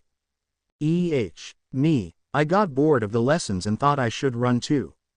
Haha. The 12-year-old blonde scratched his head as he caught up to Smoker. But dang, I didn't think this school thing would take so long. That Suruba, I knew something was wrong when she had that look in her eyes. Faye, only you dare call the great tactician Suruba. Anyone else that even looks her way gets scared off. Jumping over the fence, both of them landed onto the basketball courts, where they both stopped to take a break. You're pretty huff-fit, aren't you? Not many people can keep up with me, panted Smoker. Haha. Nah, this is nothing. Kuzan and Borsalino would laugh at me if I couldn't even do this. Would you stop mentioning the names of those admirals like they mean nothing? It's kinda disturbing. The 19-year-old raged as he shook his fist at Naruto, and also. Don't think you're off the hook just like that. I blame you for getting us into this situation. What did I do? Don't give me that innocent look. You're not fooling anyone. Ah, sniff sniff. Smoker-san is bullying me. Wah. Oh, for the love of God, can you just shut up? It was clear that Naruto was up to his old tricks again.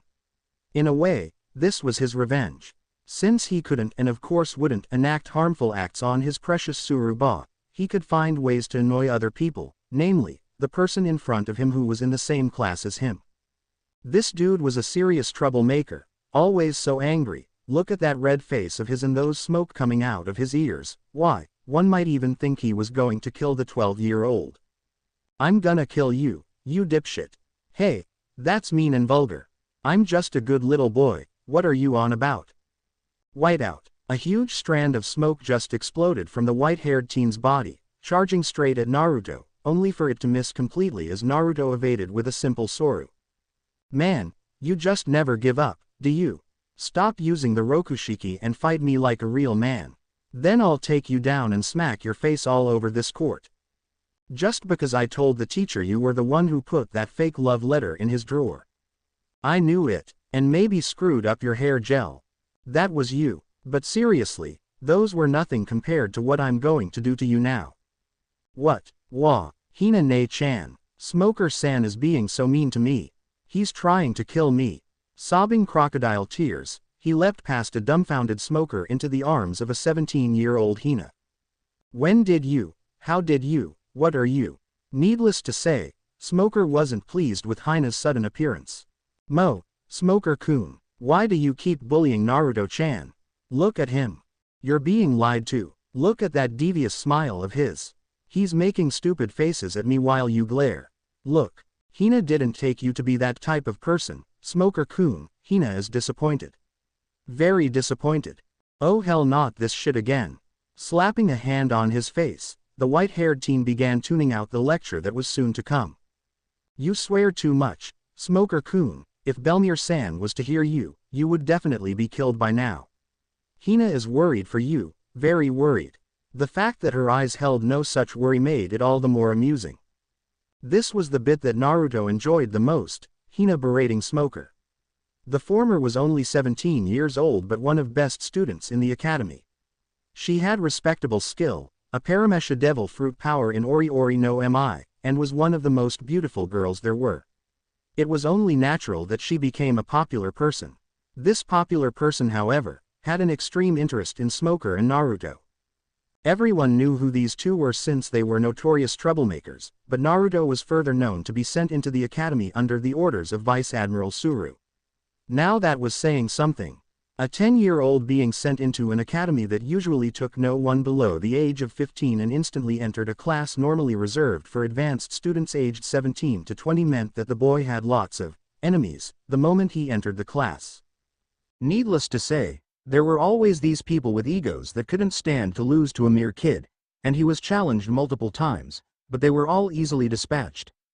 Hina had tried fighting him too, in a normal combat practice, but was floored by his skill and finesse. Even with her devil fruit powers, she couldn't get a clean hit on him. He would just block or evade and give her light slaps on parts of her bodies that would have been heavy strikes if it were a true fight. This was a 10-year-old, fighting like a veteran. The only thing weird was that he would seem to get tired at night after training, to which Naruto simply replied that he was a 10-year-old. As unfortunate as it was, being a 10-year-old meant that you had the body of a 10-year-old, and that body had a limit to how much fatigue it could take. It didn't matter how strong the soul or brain was, the physical aspects of the body still needed to be trained. That last outing he had in Ohara meant that he couldn't use natural energy for a whole year. His body simply wasn't built to use that power yet. This was part of the reason why Suru told him to join the academy. Kuzan was lazy in teaching him, choosing to teach him new stuff every day, and Borsalino focused mainly on speed. Neither of the two even thought about stamina being a problem since the little blob of sunshine was bouncing everywhere all the time. That day, the two had finished their lunch and were wondering why Naruto never showed up to their usual training session, and so they went to find him at Suru's room. It was there they witnessed the kid having a high fever, with his muscles having constant cramps and a worried Suru tending to him by the bed.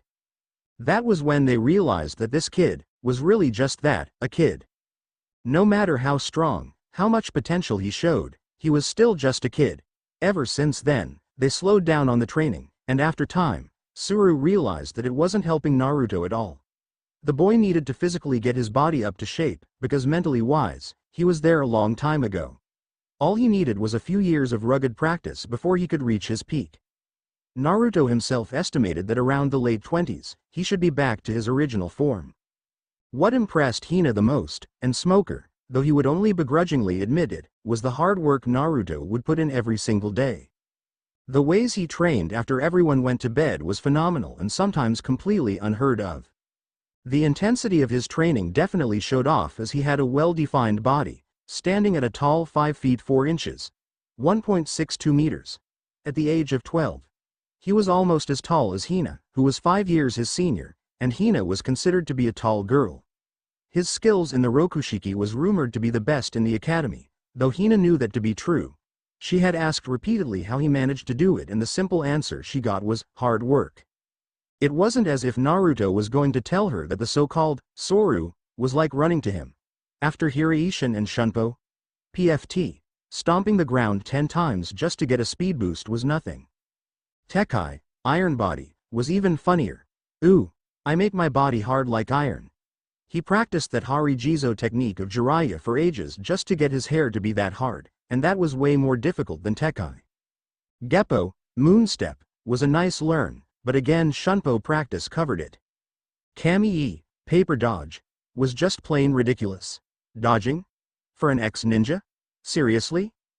Shigen, Finger Gun, now that was a skill he had fun learning, though Rasengan was still cooler. Rankyaku, Storm Legs, was like Shigen but with legs. That's what he thought of it as anyway. It's like shockwaves from your legs. He could do that with just taijutsu. People like Rock Lee and Maeda Guy do it all the time. But, him being the humble self that he was, never complained as he relentlessly worked at the Rokushiki. Oh, who was he kidding? He slacked off in class when they were teaching it and trained himself at night. That was when he got caught by Hina.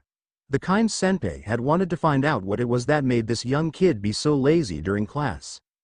From what she could see, he definitely had the potential, but it was like all these stuff was beneath him, and that she couldn't take. Arrogance was not something this boy needed, and she was going to lecture him properly if need be. That night, she got there and saw him doing one-finger push-ups, balancing on a kunai. Where he got the kunai from, she had no idea, but that definitely freaked her out. Who the hell trained like that?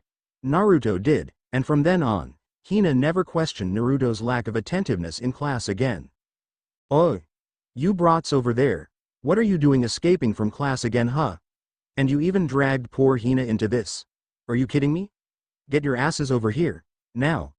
A boisterous female voice echoed across the courts, causing both Naruto and Smoker to stiffen. This was not a voice they wanted to hear. TCH, that crazy found us, I'm outta here. In a wisp of smoke he was off. Funny how he had to use his devil fruit abilities to escape. But it didn't matter anyway. He was dragged back in 5 seconds. Who are you calling stupid? Detention, you little bastard. Belmere Sensei, I was dragged along by him. I'm completely innocent. Those crocodile tears were falling again. Lies. All lies. Don't believe him. He's a lying, no good, mother foo. Smoker-kun, it would be best if you shut up at the moment. Here, Hina will help you. With a swing of her arm, his mouth was bound. HMHMHMHM, MMMMHPH, I take that to mean, hey, why did you do this? Is that right? Yeah, I'm awesome. Naruto-kun, run along to class with Hina-san. I'll take this scoundrel to the taps and give him a thorough washing. He says, no, by the way. PSH, like I care. Now go on, I'll let you off this time, but if I catch you again, I will have no mercy, understood? Hi, sensei. Come on Hina-ne-chan. With that, he quickly grasped an indifferent Hina's hand and dragged her away from the courts as fast as he could. Everyone knew of the violent temper of Belmere. She herself was a problematic student at the start but had since then climbed the ranks of a marine at the young age of 23. Now, she was a respected captain, though most feared her more than anything, and was the bane of all the academy delinquents. This was proven by the horrible screams that filled the air near the fountain. Naruto-chan, you are really evil. Hina is impressed, very impressed. Why thank you. Want to go to dinner after class? My treat. Hina would love to. Are you cooking? If yes, Hina is looking forward to it. Yep. What can I say? My ramen tastes absolutely fantastic. I should really start a chain store like Ichiraku. Maybe when I grow up. Can Hina have a miso ramen tonight? Sure, I'll give Suruba a call and tell her I'm cooking tonight. Hina lucky. Note that was spoken in Japanese. I left out the is in what should have been Hina is lucky. Why not get Belmere Sensei over as well? I'm sure she would love to listen to some of Suruba's lectures. Hina repeats, Naruto-chan is very evil. Hina is very impressed, very, very impressed. Hina-ne-chan, would you like extra noodles and spices to go with it? Hina very lucky. Man, this thing is such a drag, a 17-year-old Naruto sighed as he played around with his marine cap. Naruto-sama, Rear Admirals, Shaojong Shosho, do not find their jobs boring at a time like this. A slim teenage girl with short blonde hair replied primly. Please, the only reason you're here is because I asked Suruba. Without me, you're nothing, bawahahaha. Adjusting her glasses, she gave a calm and collected reply. Naruto-sama, that's UAL harassment. Oh, for the love of God, would you stop with that? How was that UAL harassment? You're 15. You shouldn't even know what UAL harassment is. What books are Suruba feeding you? It didn't take much for one to realize that Naruto was bored. The fact he was almost screaming out those words plus his random wild gestures with his hands showed just how rattled he was. It couldn't be helped. The duties of a rear admiral demand that he took his job seriously, and so he was here. It didn't mean that he had to like it though. Seriously, they needed him to protect some stupid king from a faraway country that no one really cared about. This was Marijoy. No one attacked this place without warning. Okay, so maybe he did, and that Fishman Tiger guy did too. That was irrelevant. It's Alabasta, Alusia and Drum. A desert, a country outside of the Grand Line and a place with nothing but snow. What was there to worry about? Who on earth would come kill the kings of these three countries? Naruto-sama, you're hyperventilating. Stupid Kuzan, stupid Garp, stupid Borsellino, and most of all, stupid freaking Sengoku. Why would they even promote him to Rear Admiral? He didn't even do anything. He came out of the academy, went around the Grand Line just like Hina and Smoker did, and just fooled around. So he became friends with Jirakiel Mihawk and got him to become an ally for the Marines. That wasn't even hard. The dude was bored one day after an afternoon nap and just so happened to see Naruto and his ship doing absolutely nothing out on the sea. They weren't even patrolling. Mihawk just started chopping and hacking at his ship. Naruto would never admit that Mihawk used swordsmanship with that big black butcher knife he kept carrying around. Naturally, the blonde got mad and retaliated. After those years of physical tuning of his body and relentless practicing of his skills, he was well on his way to his prime. The match ended in a draw, though Naruto had yet to pull out his big guns. Well, Mihawk held back somewhat too, and so the two started drinking. Yeah, it was two men after a fight at dusk. What better than to get some good old wine, sake, vodka out at a random bar on one of the islands and get dead drunk? The fact that Naruto cannot get drunk made it all the more worthwhile once they decided to hold a drinking contest. Long story short, Mihawk got drunk, and some insanely stupid mountain thieves stumbled upon a drunken Mihawk. The result wasn't pretty. They got hurt pretty bad, since Naruto didn't really bother stopping the hawk-eyed man. It was more fun that way. Next morning, Mihawk found himself on a bed with a note telling him how to find Naruto if something came up. A few days later, Mihawk turned up at the Marine headquarters himself to inform Sengoku that he agreed to become what would later come to be known as a Shichibukai, 7 warlords of the sea. Speaking of drinking, dang, that old man Whitebeard could drink. Hell, he was huge for a normal human, and Naruto kept bugging him about whether or not he was part giant, to which Edward Newgate simply responded with a smack of his fist. It didn't hit Naruto of course, but still, that was quite mean from the blonde's point of view. He silently cursed the old man in getting liver cancer once he saw what kind of nurses he had to tend him with. Those hot beauties that surround him and tend to his every need. Gah. That was like the dream of every single male alive. A pretty, alluring nurse. Hell yeah. Why didn't the Marines have them? They only had stupid, ditzy and clumsy ones. God, the advantages to becoming a pirate? Years later, Naruto would joke that this was part of the reason why he left the Marines. Only to be smacked in the back of his head by Suru. And any other women he knew. Not at the same time, no, but since that comment was published in the papers, pretty much everyone knew, and all the men cheered him on. It would have been funny if they all slapped him at the same time. That would have been a scary sight. It would seem that most of the Yonkou, 4 emperors, liked to drink. Red-haired Shanks was a very bad drunk. He sucked at handling the hangovers that would come and he loved to throw tantrums the moment he got drunk. The vomiting, the tendency to be violent and the hugging and laughter and other embarrassing stuff were all on full display on every single drinking occasion Naruto had with the guy. He couldn't understand how his crew could stand him. Then again, they were pretty rowdy too, so that point was moot. Bartolu Kuma was a surprising one for the blonde. The former tyrant, who worked for the revolutionaries, met him one day and decided to accept the world government's invitation to become a Shichibukai. He had at first been shocked to hear Kuma agree, since he had known a year ago that this man hated the world government with a passion. Staring at him suspiciously, The 7-meter-tall man had whispered a single name to him and erased any doubts he might have had. That man would never lie to him, and knowing his relationship to Kuma and what they've been through, this must be one of his plans again. But to think Kuma would sacrifice himself just like this. Talk about loyalty. Naruto really admired Kuma's personality. Whether he really was brutal and tyrannical, Naruto did not know, for he had never seen him act as a pirate yet, but from what he had seen, Kuma was a very nice guy, leaning towards the idea of moral justice rather than absolute. In some ways, Kuma reminded him of Saul, mostly because of the size of the man and his soft way of speaking. Naruto really missed that giant, and in Kuma, he found a friend. The man knew so much about so many things, and it was an absolute joy to talk to him. When he learned that Kuma wanted to strike a deal with the famed Dr. Vegapunk, he brought him to the laboratory without hesitation. He had wanted to leave the two to their own devices, but surprisingly, Kuma insisted that Naruto stay. That was the day Naruto learned of the Pacifista project, and the ultimate end of what would happen to the former revolutionary. Are you serious about this? You're turning yourself into a robot? Please tell me you're joking? No, this is the deal I have in mind. Do you accept, Doctor? Oh no no no no no. Do not say yes, you hear me, Doc Punk? Don't you dare. I see you leave me no choice. I find it intriguing that one with your status would volunteer for a human project like this, but it is not my position to question your motives. I accept.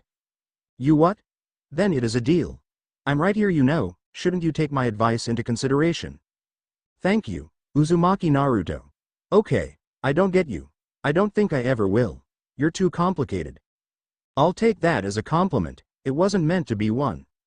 It seemed that after that event, Naruto made it a point to improve his relationship with Kuma.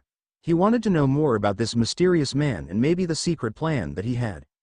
One would have to be lying if they said they weren't even the tiniest bit interested in this grand scheme the Revolutionary Army seemed to have.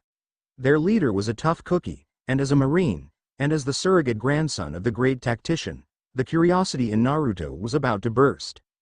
The sight of Kuma smiling was definitely a rare thing, but whenever Naruto came to visit, or he went to see the blonde teenager, it would definitely be a common occurrence. It would seem that the man really enjoyed his presence, and vice versa, though he would slap Naruto with his Niku Niku no Mi powers if he got too annoying. Naruto would come back in like a few seconds from wherever Kuma sent him, since Naruto locked Marijoy as one of his Hiraishin points. It was more of a joke between the two. Naruto's relationship with the admirals pretty much remained the same. He still liked Kuzan and Borsellino. He still hated Sakazuki, not that the man knew. Naruto would always be prim, proper and respectful whenever they were in the same room, but once Sakazuki was gone, the hate came pouring out. Not that he spoke ill behind his back or stuff like that, but the blatant dislike shown from his face was pretty obvious to the other two admirals. They laughed it off and called him a brat, since they didn't really care if he hated Sakazuki or not. Naruto was now having regular spars with them, sometimes pushing them into going all out, but that would only end up with him losing. With each year that passed, the obvious growth in strength and power of Naruto led the two to believe that he wasn't far off from reaching his true potential, and they were right. Naruto was still developing his body and trying to get in touch with this hockey energy that seemed to govern the second half of the Grand Line. It was somewhat like natural energy and chakra, leaning towards mental energy more than anything. It was like an exertion of will by force, at least that's what he thought it was. Suru informed him that it was only because he held the Haoshoku haki that he felt that way. The other two types were a completely different story. So in his arsenal, he had Rokushiki, basic uses of haki, jutsu and kido of all types, senin powers, and that was about it. He rarely ever called on his personas because he didn't find the need for them. There was nothing out there that was big enough for him to feel the need to call them. The summons that he had were kinda useless so far, because toads in seawater wasn't a good idea, and the kitsune he had access to were either too damn destructive, Kyuubi no kitsune, or too damn seductive, Hagoromo Gitsune, Yu Hu. He would have tried to develop the uses of Osor, Fear, Wei, but that was only useful against Yukai, Demon, Yao Guai, so he didn't bother practicing those. It wasn't like that time in the summons world where he had to take on the entire Kitsune clan just to get them to submit to his rule. That was fun though. Anyways, back on topic. So he was strong, that much was a given. But he was bored. There were like no fights whatsoever. Sure, he had spars, but they were spars. Not fights to the death or hot-blooded angry fights that he had back in the good old days. Kuzan wasn't that hot-blooded and Borsellino couldn't be bothered. He hated Sakazuki and Garp was always off training that grandson of his. Man, he pitied the poor bastard that got trained by him. That guy was nuts. He probably thought that throwing people off cliffs and flinging them high into the stratosphere was the right way to get someone stronger. Years later, after meeting Luffy, he got a sense of déjà vu. Speaking of which, he had made several visits to Fuchsia Village each year, checking up on a certain white-haired female. Over the years, more and more evidence seemed to pop out of nowhere that the scholars from Ohara were framed, and that the true culprits were within the world government themselves. As such, certain high-ranking officials found themselves removed from their seats one by one, and it just so happened to be the ones that believed deeply in absolute justice. No one suspected Naruto at all because it was Sengoku and the Gorosei who approved of the arrests. Funny how those who believed in absolute justice were arrested for that justice they believed in. Last he met Olivia, he had given her news of the current status of his plan and the whereabouts of Robin. That girl was growing up mighty fine, cunning and devious with a wicked streak at times. It was only natural for her to turn out like this. Naruto had told her during their first meeting that the sea was a dangerous and tricky place, and one had to know how to lie, escape and betray before they could survive. Robin had done plenty of that, though he felt slightly guilty when he saw those betrayals. Nico Robin was one feared presence and a natural beacon for disaster wherever she went. Yet those evil pirates continued to enlist Robin into their plans, so it was their own fault when the Marines swooped in on them time and time again. Last he heard, Robin was hiding herself away somewhere in Alabasta, choosing to work under the other Shichibukai, Crocodile. With Ishtar helping her, he wasn't too fussed. The girl was smart and knew how to take care of herself. At first Olivia had been worried when it was announced that the all-new Cypher Pole 9 was sent to track down and hunt Robin themselves, but then Naruto told her that he was in charge of CP9 and all they were really doing was helping Robin whenever they could. That girl would always smile upon seeing those short messages he left her, and would take pride in knowing that the boy whom she owed her life and sanity to had never forgotten her. Ishtar would only tease her that she had fallen in WUV, but after 10 years of getting used to that, she was quite the master at the arts of seduction and teasing, so she had sent back a retort about how Ishtar got rejected by Gilgamesh, leaving the goddess gritting her teeth in annoyance. Why did she tell her that story again? It wasn't to say Robin didn't have her share of sadness and pain, but the presence of Ishtar definitely kept her heart from breaking. Betrayals were never the nicest things to do, especially when you find yourself liking the people that you know you would have to betray. The world government was still out to get her, and she was like a fugitive, constantly on the move. The pirates only knew of her as the devil child. But most looked down her, since she was only a little girl back then, but as the years went by, she grew stronger, striving to attain power so that she could protect her precious ones, just like he taught her to. Speaking of which, the CP9 did get reformed, because Naruto had told Sengoku that he wanted to do stuff because he was bored. The Supreme Commander tried to find him a random section of the Marines for him to lead or a personal warship for patrols, but after serious consideration, he decided to remake the 9th Division of the Cypher Pole. Giving Naruto a ship to patrol was like letting him have free access to all those pirate friends he had. What kind of a Marine had so many friends in pirates? Preposterous. So off went Naruto to the homeland of the Cypher Pole members, where they were training since a very young age, just so that they could one day be of use to the world government. It was there where he first met Khalifa. The girl just stood out too much. In a place where everyone was sweating and punching things, she was reading a book. Not that it was a bad thing, but one just didn't expect a girl who was supposed to be a killing machine be interested in books. She was now his secretary, though Naruto had no idea why he needed one. It was Suruba's idea, and he had long since decided never to question her motives. That woman had nothing but the best of intentions for him, and he had always remembered that, making sure to do her proud whenever the chance came. The other major member of the CP9 he found was Rob Lucci, the notorious killer of 500 soldiers in an attempt to rescue the king of a certain country. The first thing Naruto did was beat the crap out of him. The 18-year-old had no chance against him. By the end of the session, there wasn't a single bone that wasn't broken on his body. Terrifying, indeed. When asked why he did that, Naruto simply replied that he had to beat the arrogance out of Lucci, otherwise the man would never learn and improve. Being humble was the first step in finding mistakes within you, thereby allowing you to correct them, leading to progress. Till this day, Lucci would remember the joke that Naruto told him after the beatdown. First they tell you that there's no such thing as perfection, then they say practice makes perfection. I wish they would make up their minds.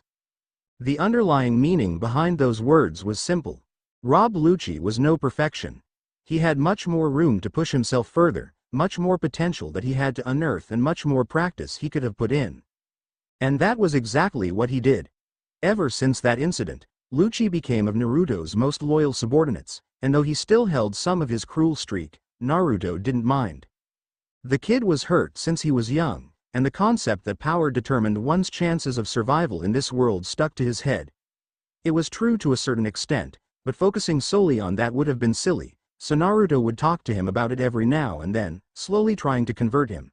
So far, it would seem to be successful. Along with Lucci were Jabra and Bluno. Jabra resembled a Chinese martial artist who had the tendency to lie through anything with a straight face while cheating whenever he could. Devious, cunning and kinda funny to be around. Bluno was more serious, though Naruto just laughed at his hairstyle. The two didn't take that too well and were treated to separate beatdowns.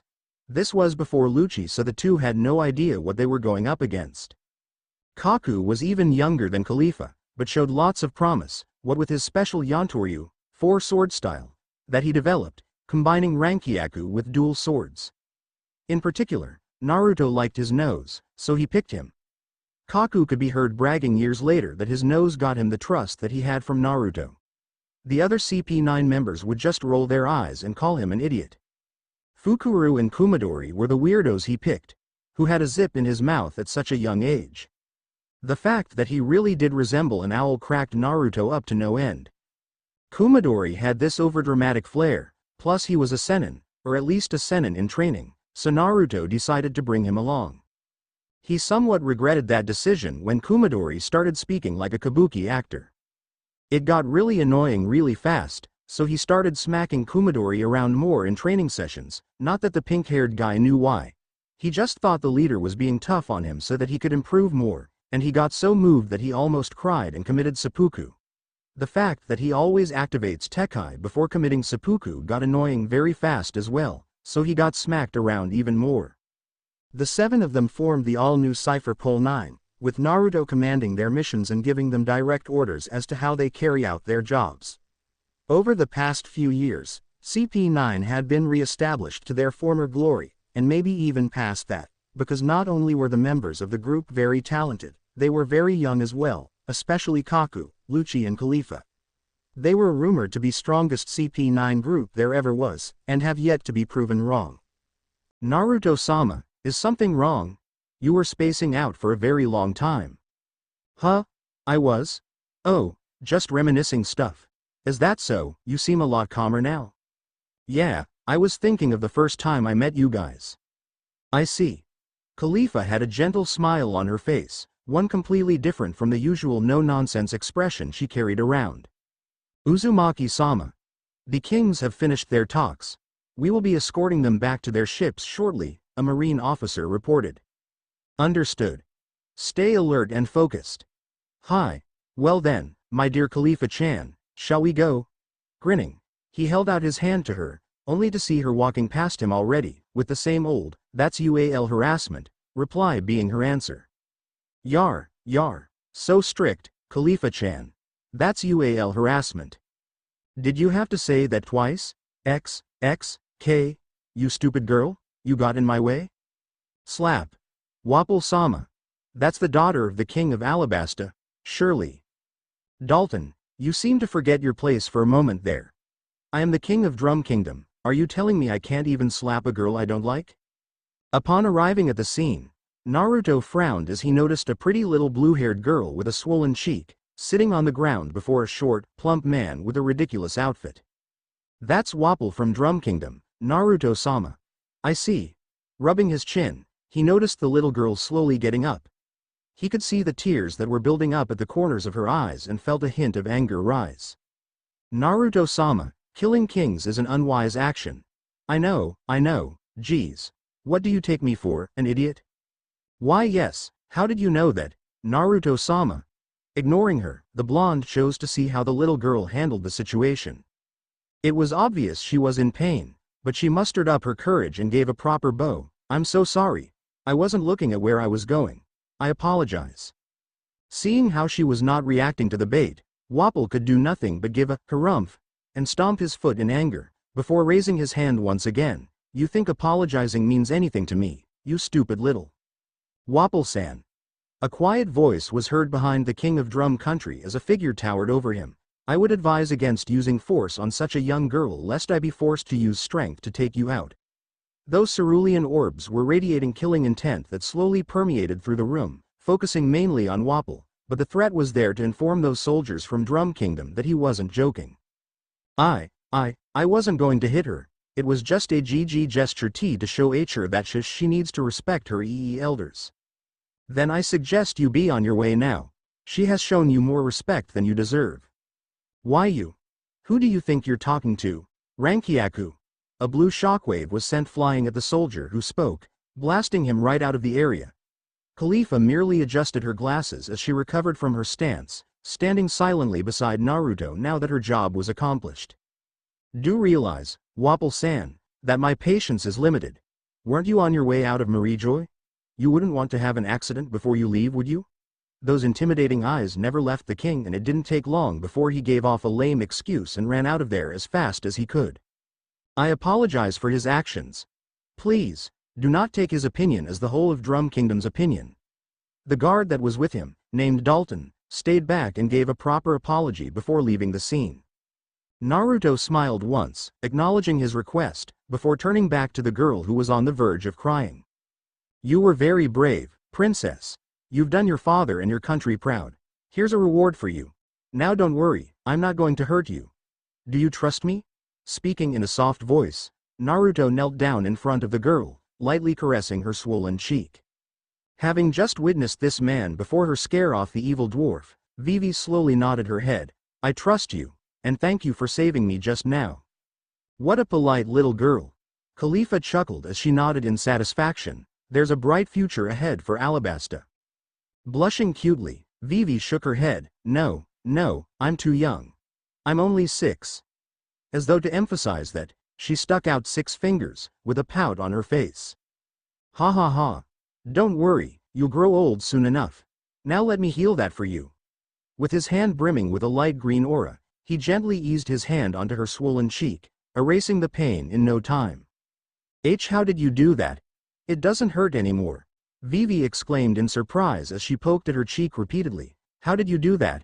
How did you do that? Can you teach me? Her enthusiasm was very contagious, and before long, even Khalifa joined in the fun, at the insistence of Naruto.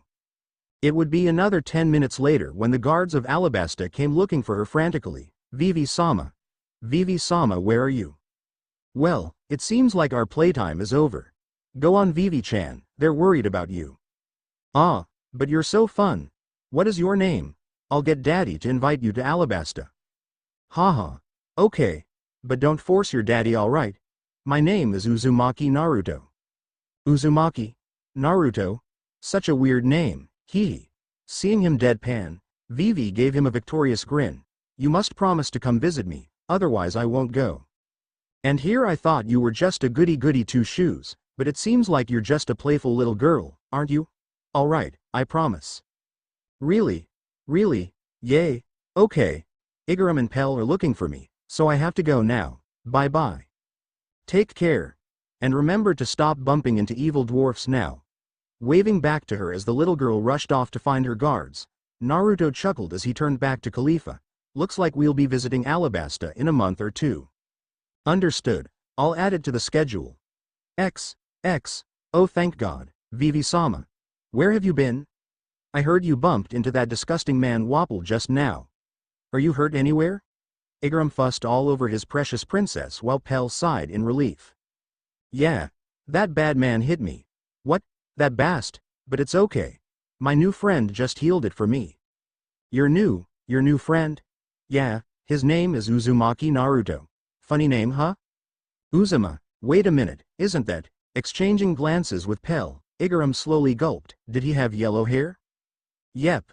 Was he wearing a blue and white coat? Yep. Did he have this girl wearing glasses following him? Yeah. Khalifa Ne-chan was really nice to me as well. Oh dear lord. I must report this to the king. Nay, can we invite them to Alabasta? I want to see them again. You want to invite the CP9 too? Of course you can, Vivi. Cobra-sama. Pell exclaimed as Nefertari Cobra pulled Vivi into a hug. Papa. I was a good girl, I didn't cause any trouble for Alabasta.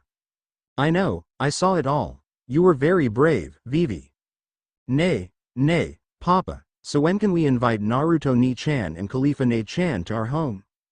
Cobra-sama, you cannot be serious. They're the CP9, world-class assassins. How does next month sound? Yay, I love Papa, Cobra-sama.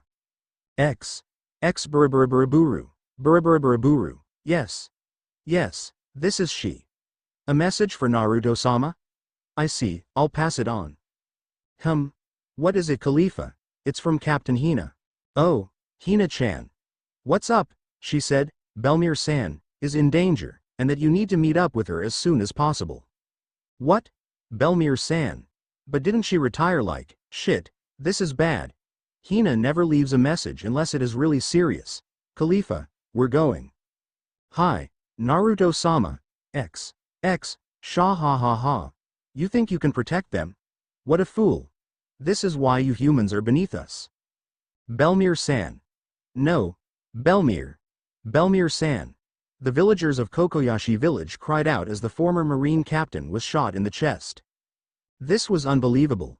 It had been a relatively peaceful day, and all of a sudden, disasters were happening all over the place. To think that fishmen would actually appear in the East Blue was saying something in itself. Their home base lay in the second half of the Grand Line, the Fishman Island.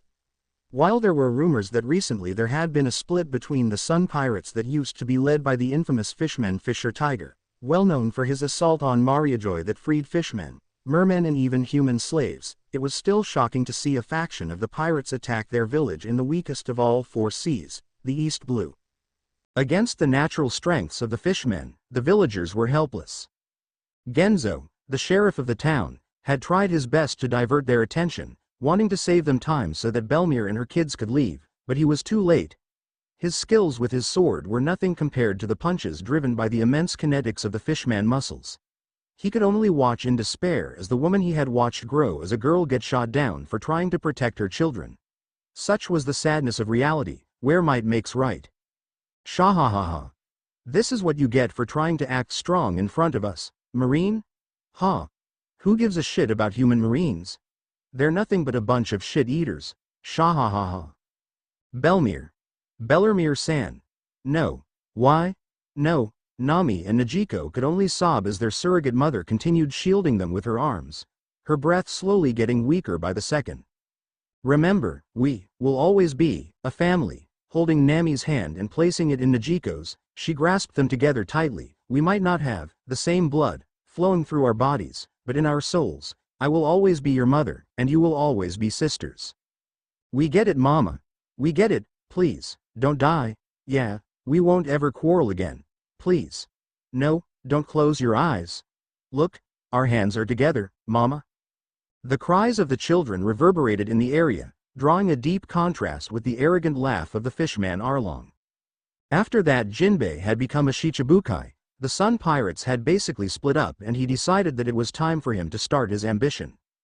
He will kill and torture any human that dared stand in his way, unlike that fool Odahime.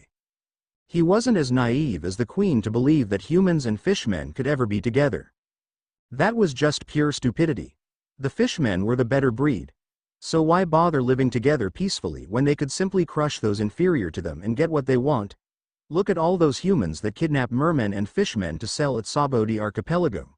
It wasn't like they showed the fishmen any remorse. Screw those s. Today was the day that he, Arlong, will take control over the East Blue.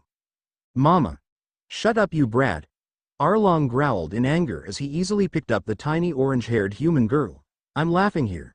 And when I laugh, I don't like hearing puny little punks like you cry. Now shut up. Those shark eyes of his narrowed as he stared directly into the fearful orbs of little Nami. Leave the girl alone, damn it. Gen-san. No. Arg. In a swift move, Karubi easily disarmed his sword, and using a series of slices, Genzo was sent flying back to the ground, with blood pooling around his injured body. Shahaha. Stupid idiots. Inferior beings will always be inferior. When will you humans finally understand that? Huh? Feeling a hand clutch his left foot, he tilted his head downwards and peeked curiously. Belmir. Stop, you're bleeding too much. If you keep moving, you'll die, yelled Dr. Nako, as he tried to struggle against the fishmen restraining him, only to be punched in the stomach, before he was thrown to the ground. Oya, Oya, what is this?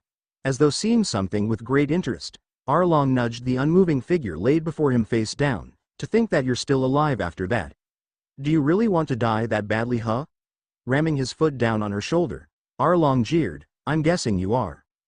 Leave. Nah. One. Huh? I can't hear you, what did you say? Holding his webbed hand to his ear, he asked rhetorically. Leave. Nami. Alone. Nami. Shahahaha. Who is that? I have no idea who you're talking about. Shahahaha. Turning his attention back to the girl he held in his hand. All I know is that I could strangle this little girl the moment I feel like it. Oh, how about right now? Nami. Let the girl go, haven't you done enough? We'll bow down to your rule, so leave her alone. Shahahaha. Shut up. You humans are under my rule whether you like it or not. I don't really like people talking to me like that. Such disrespect for a superior species. Karubi, get that other girl as well. We'll make an example of them right now. Shahahaha. No. No. Let me go. Najiko. Gen yelled as he tried with all his might to get up but with no avail. The fact that he was still conscious was incredible, considering the amount of pain he must be in. It is time, foolish humans. This is what will happen if you get on my nerves. With a fling of his arm, little Nami and Najiko were launched into the air. In a theatric fashion, Arlong widely opened his jaws, those shark teeth of his glistening in the sunlight. He was going to eat them alive. No, oh my god, I can't watch this. Stop this, please, we'll do anything. Why you be bastards, stop, right. Shahahaha. Nami. Najiko. A yellow flash raced through the area, plucking the two girls from the air, leaving an open-mouthed Arlong standing stupidly in the middle of the street. What the, where did they go? Hey, who's that guy? At that moment, all eyes turned on the newcomer, in particular the jacket of blue and white that he was wearing. He was a mere teenager, with spiky blonde hair, and cold cerulean orbs to go with it. His cheeks had 6 scar-like features, surprisingly like whiskers, giving a rough character to his otherwise handsome face. Ho, a marine? And so young, Arlong's smirk widened. What, may I ask, do you think you're doing? The marine quietly placed the 2 crying girls on the ground, beside their surrogate mother, before speaking in a deep, smoothing voice. It's okay. You're safe for now.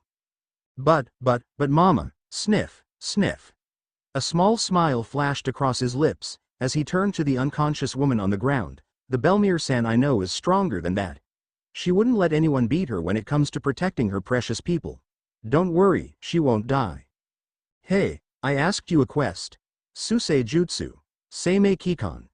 Resurrection technique. Restoration of life. A torrent of white energy stormed through the area, spiraling outwards from the marine, gathering into a large orb, before gently floating down into the still woman beside him. A blaze of light engulfed the area, blinding everyone as a resounding echo signified the end of the process. The blonde slowly stood up, panting somewhat, before loosening up his entire body. There, she should be fine now. Is there a doctor in this village? Hey. Arlong-san just asked you a question. Who the hell do you think you? Without even looking at his direction, Naruto pointed. Shisengan. Jizan Chong, finger spiral gun. A tiny blue orb was seen gathering on his forefinger, before it was fired at an extreme speed towards the speaking fishman. The result was a great explosion as the fishman was sent crashing through a nearby hut. Is there a doctor in this village?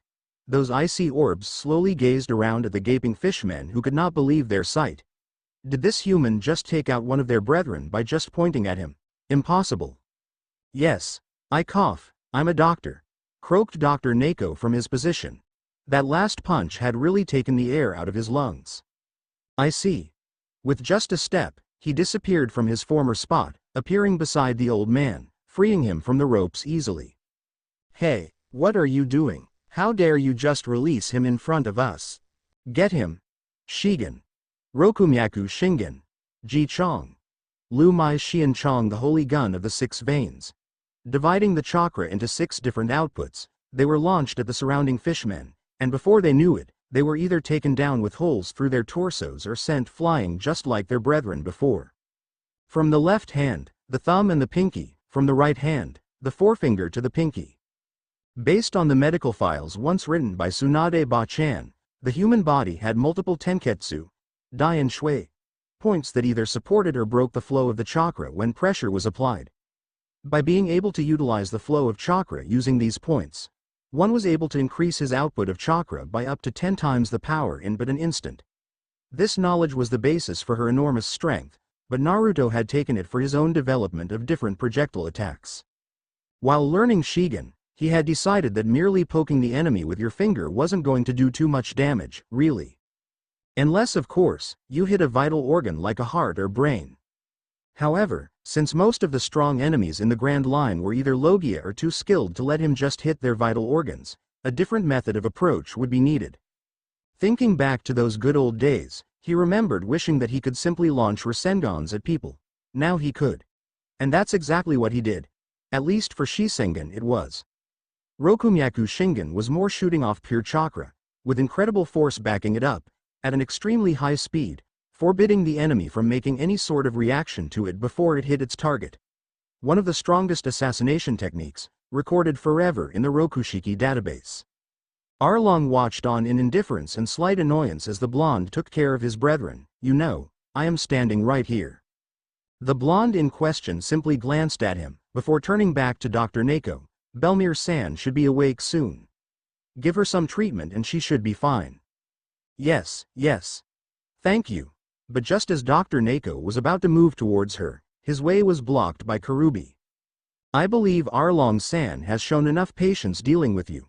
Now, disappear. Hyakumegawara Saiken. By Mei Wa Jung Quan 100 Tile True Punch. Tekai. Tabusan. Ji Kue Ji Bushan. Iron Body, Iron Linen. What was supposed to be the human doctor being killed on the spot turned out to be Karubi clutching his fist in agony as he screamed out in pain. Gar. My hand. My hand. The bones in his fist were crushed completely, rendering it useless as blood seeped out of his skin. That's impossible.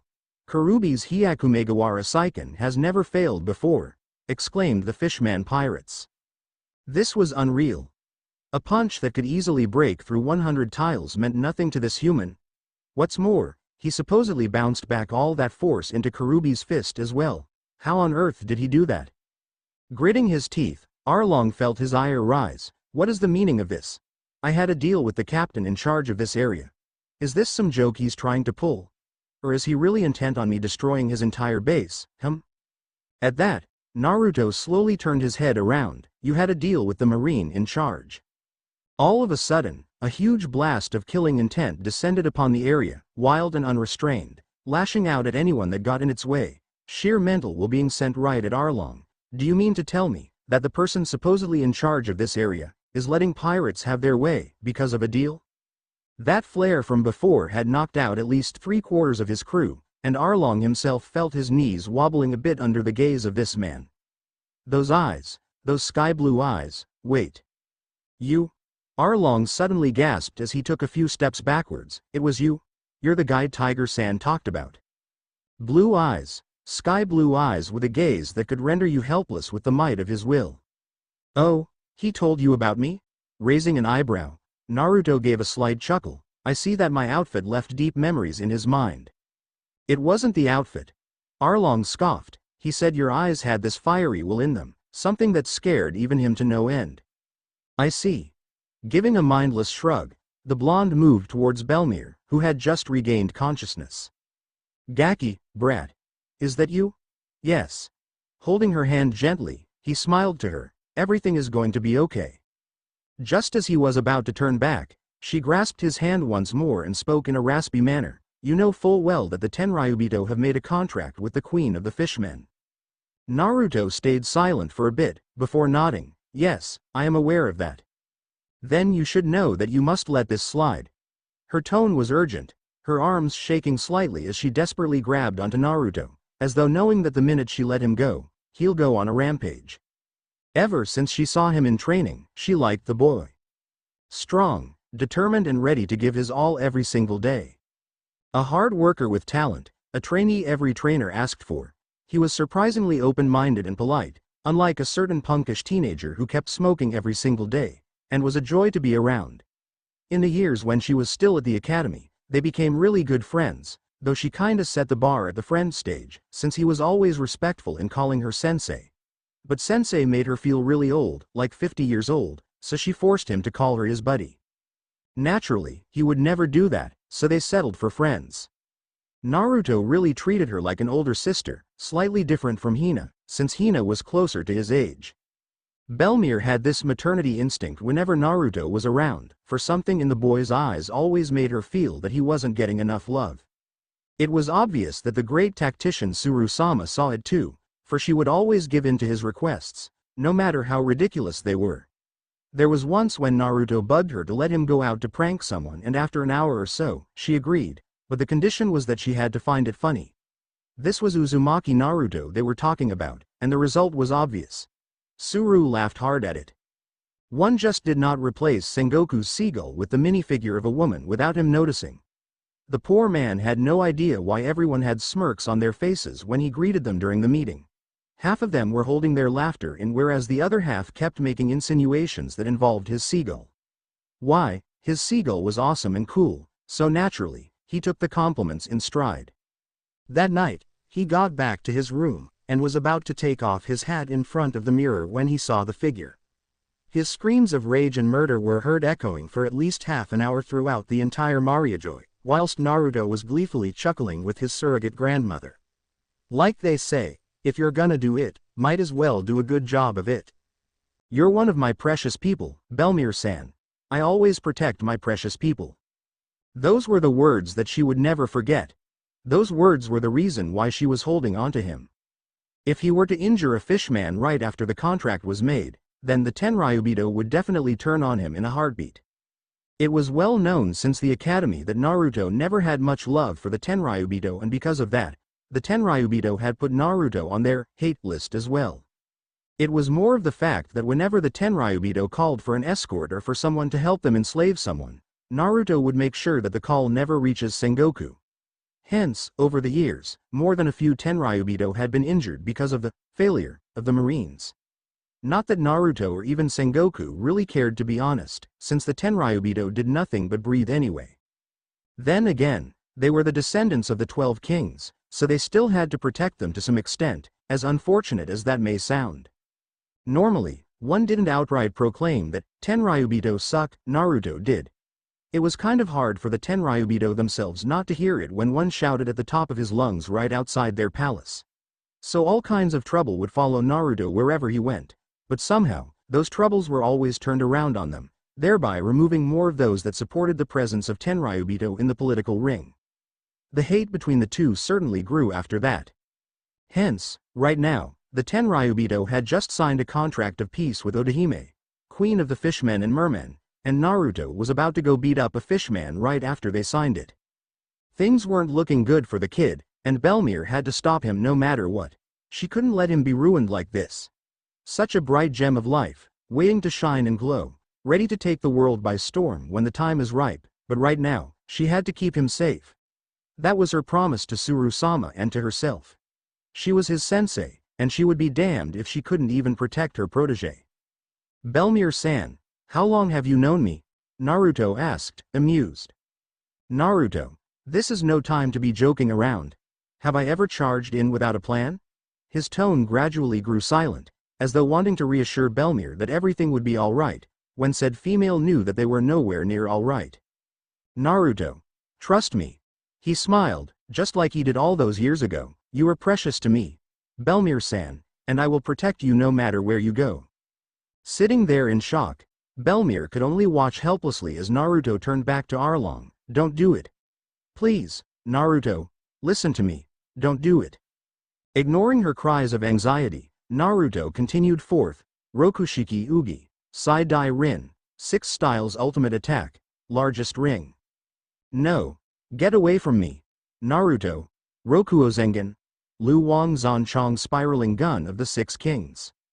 X in Marijoy, it had been 6 hours since Naruto had dashed off in his Hiraishin, leaving a very worried Tsuru waiting in her office. Kuzan and Borsellino were on duty and Garp was away to see his grandson again. Hina had informed her of the incident in Kokoyashi village, stating that the marine officer in that region had given her a call, telling her that some pirates known as the Arlong pirates were going to attack the village. It wasn't until the end where Hina nonchalantly asked what they looked like that the officer told her they were fishmen. Instantly understanding the severity of the matter, Hina had left a message to Naruto through his secretary and rushed off to find the great tactician. It took 5 minutes for Naruto to appear before them, understand the situation and rush off again. Tsuru couldn't even stop and warn him that he mustn't be rash in his decisions, but it was to no avail. That kid was just hard-headed when it came to his precious people in danger, not that Tsuru ever complained about it. That was the quality she liked in the boy. But this time, the Tenryubito had already made it clear, albeit jokingly, that the humans and fishmen were to find peace by themselves. How, they didn't care, but the contract they sent to the Marines was that humans and fishmen were not to be seen fighting each other. Just by the look at the wording within the contract was enough to leave Tsuru shaking her head. This was all just a farce. To think that Queen would actually believe in the Tenryubito spoke volumes as to how naive and optimistic she was. It was obvious that Tenryubito had no intention whatsoever in negotiating with her and was merely using her as a source of entertainment. Heck, they might even assassinate her once they're bored. They didn't care about fishmen and mermen. They cared about whether they're still rich and entertained. The more Tsuru thought about it, the angrier she got. She was tempted to get the CP9 to assassinate the whole lot of them and be done with it. Then she realized that was exactly what Naruto would have done and couldn't help but chuckle bitterly. Looks like the boy rubbed off on her a bit more than she realized. Unfortunately, even Khalifa, the nice young girl she trusted to look after Naruto, had been left behind, not to mention the other CP9 members. Lucci was the only one available whilst the others were on separate missions, far off into the other 3 seas, with the exception of Jabra, who stayed in the Grand Line. Lucci was currently working along with Khalifa, ensuring that no one knew of this event. Naruto was not to be seen with a fishman and a suitable alibi was being made up by them. But Tsuru knew that things weren't going to be this simple. This was Naruto they were talking about, not some random rear admiral, but Naruto. That kid always had tricks up his sleeves and no one knew what he was going to do next. Being unpredictable was his trademark, but right now, Tsuru hoped that he would rein in that unpredictability of his and actually cooperate with their plans. She could not and would not let Naruto be harmed. "Naru-chan, don't do anything stupid now." It would be 2 days later before anyone saw Naruto. However, it was not the way anyone expected him to be seen. The Tenryubito Roswald had arrived at the Marine headquarters, demanding to find the treacherous Marine that had the guts to break their law. Sengoku had been surprised and inquired what this was about, and after hearing the entire thing from Roswald, the Supreme Commander could do nothing but stroke his beard. It was obvious that all of this was just for show, and all Roswald wanted was to punish Naruto. At first, Sengoku felt relieved, since Naruto was nowhere to be seen and all he had to do was tell the Tenryubito that he had no idea where Naruto was and the problem would have to be solved elsewhere. As long as it wasn't with him, he didn't have a problem with it. Seriously, the Tenryubito come to him for the most ridiculous things. You would think they had to have gotten some good genes from their ancestors, but apparently not. Mutations of some sort must have occurred somewhere along the lineage for these generation of them to become such mindless buffoons. However, his peace and quiet was disrupted as a vice admiral rushed into his office to inform him that huge screens were set up outside of the Tenryubito's palace as well as the Marine headquarters and that it was supposedly something to do with Naruto. By the time he got there, he saw that Tsuru, Kuzan and Borsellino were already there, with only Sakazuki absent since he was out on a mission. Garp looked unnaturally serious, whereas Tsuru seemed agitated. Usually, it would be the other way round, which led Sengoku to believe that something really bad was going to happen. At the same time, Hina was seen in Kokoyashi village, where she silently set up the screen for Belmir. Even though Naruto had told her not to show everyone, she knew that this needed to be done. Originally, only the Tenryubito were to see what was going to happen next, but Hina and Khalifa discussed it and decided that the Marines had to see it. This was Uzumaki Naruto and this was how he did things. Naturally, they didn't tell Suru, since Naruto had warned them that if Suru were to find out beforehand, then they would more than likely be stopped. What is the meaning of this? Roswald inquired as he frowned. This was not what he intended to do. He was supposed to be enjoying a walk on his new slave ride, before going to auction a few more slaves for himself and then enjoy afternoon tea, not wait in this crowd of commoners. Hey look. It's starting, yeah, whoa, what's with all those bubbles? Look. It's Naruto-san. Suru was biting her lip as Sengoku leaned forward to ask, what is going on? Naruto-chan is going to let the Tenryubito get what they wanted. I'm not following you. Confused by her answer, Sengoku turned to the admirals, to which both of them gave similar shakes of the head. Looking back at the screen, sure enough, there was Uzumaki Naruto, standing solemnly before what appeared to be a huge crowd of fishmen. At the very middle, sat a worried-looking Odahime with her husband Neptune by her side. Her newborn Shirahoshi was giggling happily in her arms, excited to be outside for once. That's Fishman Island. Holy cow! How is he standing there without any air bubbles? Is he a fishman? Hockey maybe? Who cares? It's awesome. Now shut up and let me watch. The camera then focused onto a beat-up and battered Arlong, wheezing on the ground beside him, before focusing back on Naruto. Odahime Dono, I understand that a contract was signed between you and the Tenryubito a few days ago. Would you mind reiterating what was said on that contract? The first words of Naruto echoed throughout the area, loud and clear, instantly drawing the attention of all those present. In Kokoyashi village, Belmir-san lay in bed with Genzo and Dr. Neko accompanying her. Nami and Najiko were cuddling with her on the bed, watching with curious eyes. In fact, all over the world, countries and cities, as well as the famed Sabodi archipelago were having a live broadcast of this event. Naruto-kun, Odahime Dono, the contract. Very well then, it said. We, the Tenryubito, hereby agree to thy request that fishmen and humans live happily together, without conflict. They are not to be seen fighting each other anytime, anyplace, in any form or manner. Should this agreement be broken, then either side has the right to punish the entire race in an appropriate way. Signed, Tenryubito Roswald. On the other side, said Tenryubito was seen adjusting his sunglasses with a sense of superiority, as though that contract showed his wisdom and far sight. Sengoku, having first heard the contract, could only sigh and lower his cap. This was stupidity on the lowest level. A 3-year-old could tell that all the Tenryubito wanted was to punish the fishmen whenever they felt like it. All they had to do was to provoke the fishmen into attacking a human and then punish the entire fishman race by enslaving them, and that would be the end of every single fishman. What was that Odahime thinking? I see. Well, I'm afraid I have bad news for you, Odahime Dono. 2 days ago, this fishman right here, pointing down to the half-dead Arlong, Naruto continued, launched an assault on a village in the East Blue. My sensei from the academy lived there, and during the assault, she was shot while trying to protect her 2 daughters.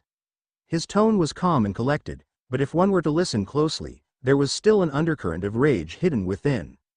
In a fit of anger, I decided to take it out on his crew. You see, I always remember those who helped me, and I treat them as my precious people. I get very annoyed and irritated when people fail to realize that. So, I beat him up.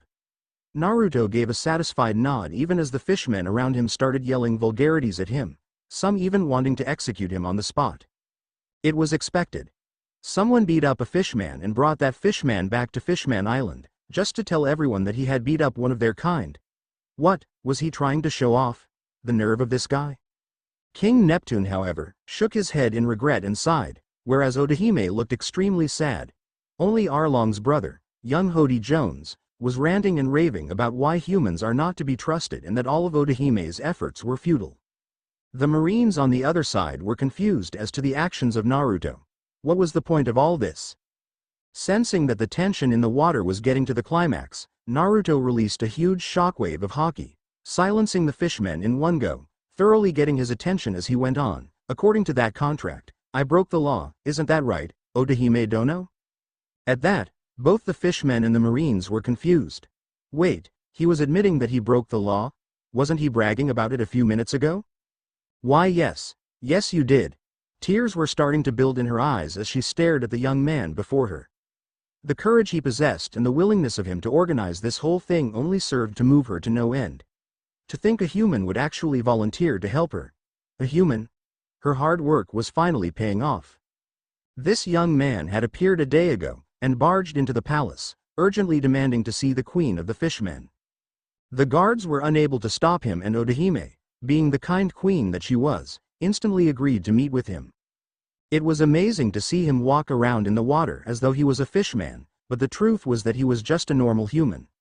What happened next was one of the most pleasant and unpleasant conversations she had to have. Pleasant in that she got to meet this wonderful young man, understand his ideals and know that he believed in hers as well. Unpleasant in that she agreed to do something that would go against her conscience for the rest of her life. The fortune teller, Shirley, had rushed into the palace, wanting to warn the queen of a vision she just had, involving a bloody human standing amidst a crowd of fishmen right here before the palace, only to find said human chatting amiably with the queen as they walked down the stairs. Before she could freak out, the situation was explained to her and she too was dumbfounded. The plan they had in mind was perfect. In fact, it seemed to side the fishmen more than anything, and she instantly asked what the blonde wanted in return. The blonde laughed and replied that it was the exact same question Odahime asked. Since I broke the law, an appropriate punishment must be given to me, is that correct? Why yes it is. Sniffles could be heard from the queen, putting even more fishmen into confusion. Why was their queen sad that this human was going to be punished? Very well. Jinbei-san. Naruto slowly shed his jacket and shirt, leaving his upper torso bared for all to see. A lithe body consisting of supple muscles brimming with energy came into view. A whale shark fishman, the latest addition to the Shichibukai, fishman Jinbei, came onto the camera. It was well known that he used to be the captain of the Sun Pirates after Fisher Tiger died, but recently, due to Odahime's contract with the world government, decided to keep his kinsman safe by joining as a Shichibukai. There he met Naruto, and just like all the others, he thought of the young man as a fun and respectable individual. When he heard of this plan, he could only shake his head. It took Naruto 2 whole hours to convince Jinbei that it was for the greater good. Till this day, you are the captain of the Sun Pirates. This Arlong here used to be a part of the Sun Pirates. Hence, I believe it is fitting for you to give me the punishment I deserve. Smiling slightly, Naruto gave a nod, even as a reluctant Jinbei stood forth. In a crisp voice, Jinbei spoke up, much to the anticipation of all the viewers. Normally, such an act can only be justified by death, for us fishman pirates had a pact, that if any of us were to die, the rest would definitely avenge him. Pausing slightly as the cheers of the fishmen roared through the area, Jinbei cleared his throat, signaling to the audience that he wasn't finished. However, with respect to our beloved Odahime's contract, I shall give this human a chance. Gesturing towards Naruto, he went on. Us fishmen specialize in a special form of combat, known as Gyojin Karate, Fishman Karate. This, he took up a stance, and aimed at a rock wall nearby, is a Senmegawara Seiken, 1000-tile true punch. With a fling of his fist, the rock wall was erased to nothingness in the blink of an eye. The cheers of the surrounding fishmen rose to a new height, whereas the Marines on the other side were getting nervous. In all honesty, there wasn't any Marine in Mariajoy that didn't know about Uzumaki Naruto, nor was there any Marine that had not been helped by Naruto before. The guy was just such a nice guy, as cliché as that sounded. He would always lend a helping hand, no matter who it was, without asking for anything in return, so Naruto was pretty famous in Mariajoy. Everyone liked him, and wherever he went, laughter would soon ensue following his arrival. He was just such a fun guy to be around with. Now, on this screen, they were about to see that nice and fun guy be hit with that? How could they be fine with it? Hence, it wasn't long before the Marines started booing and raving as well. Sengoku had at first tried to stop it, but then simply gave up. He knew of Naruto's status within the Marines and the pull he had on pretty much everyone. It was pointless to stop this riot. Kuzan simply closed his eyes and left the area, whereas Borsellino muttered, "Era. Era," as he averted his gaze. Suru, however, seemed to get calmer as things progressed, though Sengoku was sure that she must be filled with turmoil on the inside. Everyone in the Marines knew that if you get on Naruto's bad side, you get on Suru's bad side, and you did not want the great tactician to think of you as a nuisance. That's a one-way ticket out of the Marines. Jinbei finally silenced the crowd, before taking up another stance. This holds 5 times the power of the punch before the Gozen Maigawara Seiken. 5,000 tile true punch. A similar exhibition was given, pushing the rowdy atmosphere to an even higher ceiling. What I am about to challenge you to, Uzumaki Naruto, is to withstand 10 punches of this. The Samegawara Seiken, Jiaohua Zhengquan Shark Tile True Fist. It was obvious that the power behind this punch was way stronger than even the Gozen Maigawara Seiken. The underlying meaning was obvious. One punch from this would be enough to kill a normal human being 10 times over. Was Naruto going to accept the challenge as a human? Sighing, Naruto gave a helpless shrug. Dang, that's strong. Ah well, since I broke the law, there's nothing I can do other than to take it like a man. I say bring it. That grin on his face, the moment will forever be remembered by every single Marine that saw it that day. That came to be known as Naruto's killer grin. He's actually going to take it. Whoa, but that's going to kill him. No you doofus. Naruto-san is head of CP9. He knows the Rokushiki skill Tekai, he'll be fine. Oh, I see. Clever. At that moment, as if to rebut this particular conversation, Naruto held out 2 kunais. The fishmen and the Marines both stopped their chattering to see what he was doing. It was ironic that the presence of Naruto was able to attract the attention of every single fishman present, despite the fact that the fishmen hated humans. I know what you guys are thinking. Why would I agree to being hit just like that? I must have some sort of trick. Well, it is simple. I know how to harden my body to the extent where those punches won't even hurt. Tekai. Go. Iron body. Steel. Holding the kunai in a reverse grip, he stabbed one into himself, only for it to bounce away harmlessly. See? Easy as pie. But, silencing the fishmen with a wave, he continued, that would be cheating now, won't it? We can't have that. This is a proper punishment, so, I hereby swear, on my honor as a human being, that I will not activate any defensive measure during the course of this punishment. Whatever injuries I get from this is mere testament to how true and serious this punishment is. I have no regrets for my actions and will face this punishment head on. May my blood pave my determination and prove my worth. Grabbing the kunais, he plunged them into his left and right shoulders, with blood instantly spurting out of his body, proving that indeed, he did not activate any form of defensive mechanism. The moment the blood was seen, the crowds were in a frenzy, with the fishmen excited to see what would happen next and the Marines shocked to see what was happening. Why was he throwing away his defense mechanism? What was he trying to prove? 10 punches. Come on Jinbei-san. Let's get this over with. With an encouraging nod, plus that grin on his face, Naruto beckoned the Sharkman towards him. Odahime was seen attempting to stop this, but her husband was able to rein her in. They both knew that this had to be done, for Naruto to gain trust for his next step. No matter how cruel this was, for the sake of their kind, they had to be selfish this once. Alright. Naruto-kun, the first punch is coming. Ha, Samegawara Seiken. Sending forth a powerful straight punch, Jinbei's fist collided strongly with Naruto's bare torso, with shockwaves coursing through his entire body, eliciting a huge amount of blood being coughed up as the punch connected, sending the blonde reeling backwards from the insane strength of the attack. Barely standing his ground, Naruto gritted his teeth and kept himself conscious with a quick spark of chakra around his brain. With his natural defenses, including his chakra and haki off, that punch really hurt.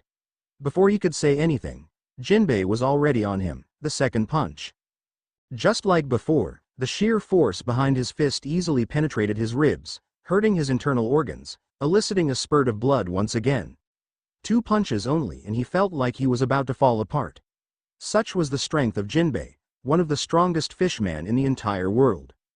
Third punch, 4th, 5th, 6th, 7th, 8th, 9th. By then, Even some of the fishmen could hardly watch anymore. Simply put, it was too bloody. Just like Shirley's vision, a young man with blonde hair was standing in the midst of a crowd of fishmen, his entire body covered in blood. He simply stood there, like a statue, his upper torso trembling as his muscles bulged, struggling to cope with the pain and agony that was going through him at the moment. The 10th and final punch. Hard. With that one final attack, Uzumaki Naruto was sent flying backwards, his legs no longer able to withstand the force, ending up with him crashing through an entire rock cliff, with him ending up on the other side. Lying spread eagle on the ground, no movement was observed from the fallen blonde. Panting slightly, Jinbei slowly withdrew from his stance and gave a respectful bow in Naruto's direction. Naruto-kun, you are truly a respectable individual. I, Jinbei, will never forget what you have done for us today. Hody Jones was the first to yell, "Hey! The human is dead. Let's all celebrate, ha ha ha." Only to find the others being eerily silent. None of them seemed to be happy as far as Hody could tell. What's the matter? The human was punished. We should be rejoicing. Why are you all so upset? Slowly, the anger within him started to build. He beat up one of us, he deserves this. Again no answer. Everyone could only remember that young man, standing straight throughout every single punch. Those who have seen Jinbei in action knew that the man did not pull his punches. Every single hit was hit with his entire might. All those blood they saw was real. One simply did not and could not fake that. What is wrong with all of you? Cheer, damn it, cheer like we did just now. Hody's snarls reverberated through the area, only to get a few half-hearted cheers in return. Silence permeated through the area, until Odahime finally couldn't stand it and shouted, "Don't you get it, Hody Jones? This is not what we want. That man just took 10 punches from Jinbei-san. The Jinbei-san, the strongest fishman we have, he took it straight on, without any defense. He, a human, without any of our natural defenses and strength, he took all of them, and bled. For us, to prove to us that he is willing to be punished for something he felt he did wrong. Doesn't that mean anything to you?" Her words were like a roar to the fishmen, sending them all reeling back in shock. This human felt that it was wrong to hurt fishmen? Look at all that blood. Are you telling me that he faked it? Who are you all lying to? To him or to yourselves? He took all that because he wanted a punishment? To prove that he was indeed sorry for what he had done? Amidst all the chaos and confusion as the fishmen tried to get a hold of their bearings, the Marines on the other side were working up a frenzy. Oh my God! He, still alive. Look, he's getting up. I knew it. I knew Naruto-san wouldn't go down that easily. Yes. Thank goodness he's alive. Just like they said, it took a few minutes, but eventually, Naruto was able to recover somewhat from the damage he had taken. Having Kyuubi extracted from him hurt way more than this, but still, he hadn't experienced such pain in quite a while. Finally regaining his breath, Naruto stood up slowly, making sure he got his balance, before trudging back towards the fishman crowd. Naru-chan, you idiot. Suru could only smile as she watched her surrogate grandson make his way back to the crowd. It was clear now what he was going to do next. That baka. Look at all that blood. Hina grumbled internally as she watched alongside Belmir. Look at what he did to Belmir-san. He made her cry. Hina is disappointed, very disappointed. Naruto-sama, Khalifa and Lucci watched on silently, observing their leader as he took each step. Their respect for him was always high, but this was proof that he did deserve their respect. They never questioned whether or not he would be willing to do something like this because they knew he would do it. He had told them from day one that the moment the new CP9 was born, was when this family was born. We are the new CP9. Each and every one of you is now part of this new family. No matter what happens, always remember that your family is waiting for your return. Now come on, family hug. For Lucci, as an orphan, that was probably the best thing that could happen to him. He learned how to accept love and how to love others in return. Missions were no longer solo and boring, but paired with his family and were fun. Rivalry between him and Jabra became even deeper since the two spent so much time together. Laughter would be heard everywhere and his heart was at peace. He didn't need to prove anything anymore, because he had a family now. He needed to learn how to protect them now. This was what his leader, his father, and his brother taught him. When you find those people precious to you, You will understand what I tell you today. You will definitely know who they are, because you will find yourself willing to risk your own damn neck and charge into the craziest situations ever, just so that you can ensure that those precious to you will stay safe. Staring at the bloody figure that was standing in front of the fishmen, Lucci had a small smile on his face as he left the room, leaving only Khalifa gazing intently at the television. He needed to see no more. His boss would get the job done, just like he always did. It was time for him to go check up on a certain woman in Alabasta. Boss would want her safe and sound. Panting slightly, Naruto took in a deep breath, oblivious to the uproar that was currently happening back at Marijoy, and spoke in a quiet voice. I believe I said before, that I accept any punishment that was to be given to me. Odahime, did I abide by the rules on the contract? The queen was sobbing up a storm in her seat even as she hugged her precious baby to herself. Yes. Yes. You have? Oh Naruto-kun? Then that is enough. Huffing, Naruto slowly plucked the kunai stuck in his shoulders out, causing more blood to pour out from his wounds. I guess I kinda pushed it this time round. That is a lot of blood. Grinning weakly, Naruto steadied himself, before turning to the fishmen. Unfortunately, the contract held by your queen is a one-time contract. If anything, that grin on his face widened. Huh? One-time contract? What's that mean? Asked the fishman. Don't look at me, I have no idea what he's talking about. As for the Marines, they had the same question in mind. One time? You can make one-time contracts, but why would the Tenryubito do that? That's just stupid. By this time, Suru had a triumphant smile on her face as she muttered the word. Beside her, Tenryubito Roswald was seen grinding his teeth together as he tried to hide his embarrassment. To think that he would have used that seal on the contract. It wasn't common knowledge, but Roswald and the other Tenryubito had asked Sengoku for a special type of seal that would allow them to make certain contracts a one-time thing. Contracts such as, let's say make a new holiday this month, or, let's have an extra meal tonight. Yes, they called it contracts. Why? Because the contracts involve thousands of other people working just to provide them that extra holiday or meal. Since they used that seal so much, even with this particular contract, Roswald simply used the seal without even thinking about it. Sengoku could only shake his head. Well, at least something came of this stupidity, I guess. Gahahaha. That's awesome. I knew the boy was a sharp one. Gahahaha. The Vice Admiral with fists of love guffawed beside the Supreme Commander. Garp.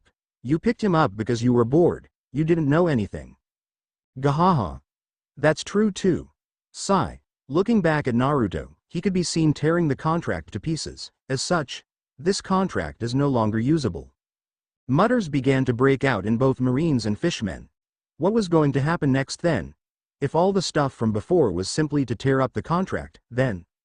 However, I have with me this seal, used by the Supreme Commander Sengoku as well as the famed Vice Admiral, the great tactician Suru of the Marine Headquarters, and representatives of the world government, the Royal Seal. With this seal, it would be the same as the world government themselves in person, and any contract with this seal on it would be forever binding for both sides, for better or for worse. With a smile, he gave a deep bow, before holding his hand out to Odahime. My dear queen of the fishmen, would you be interested in signing a new peace treaty between the fishmen and us humans? I assure you the conditions will be much clearer and more meaningful this time around.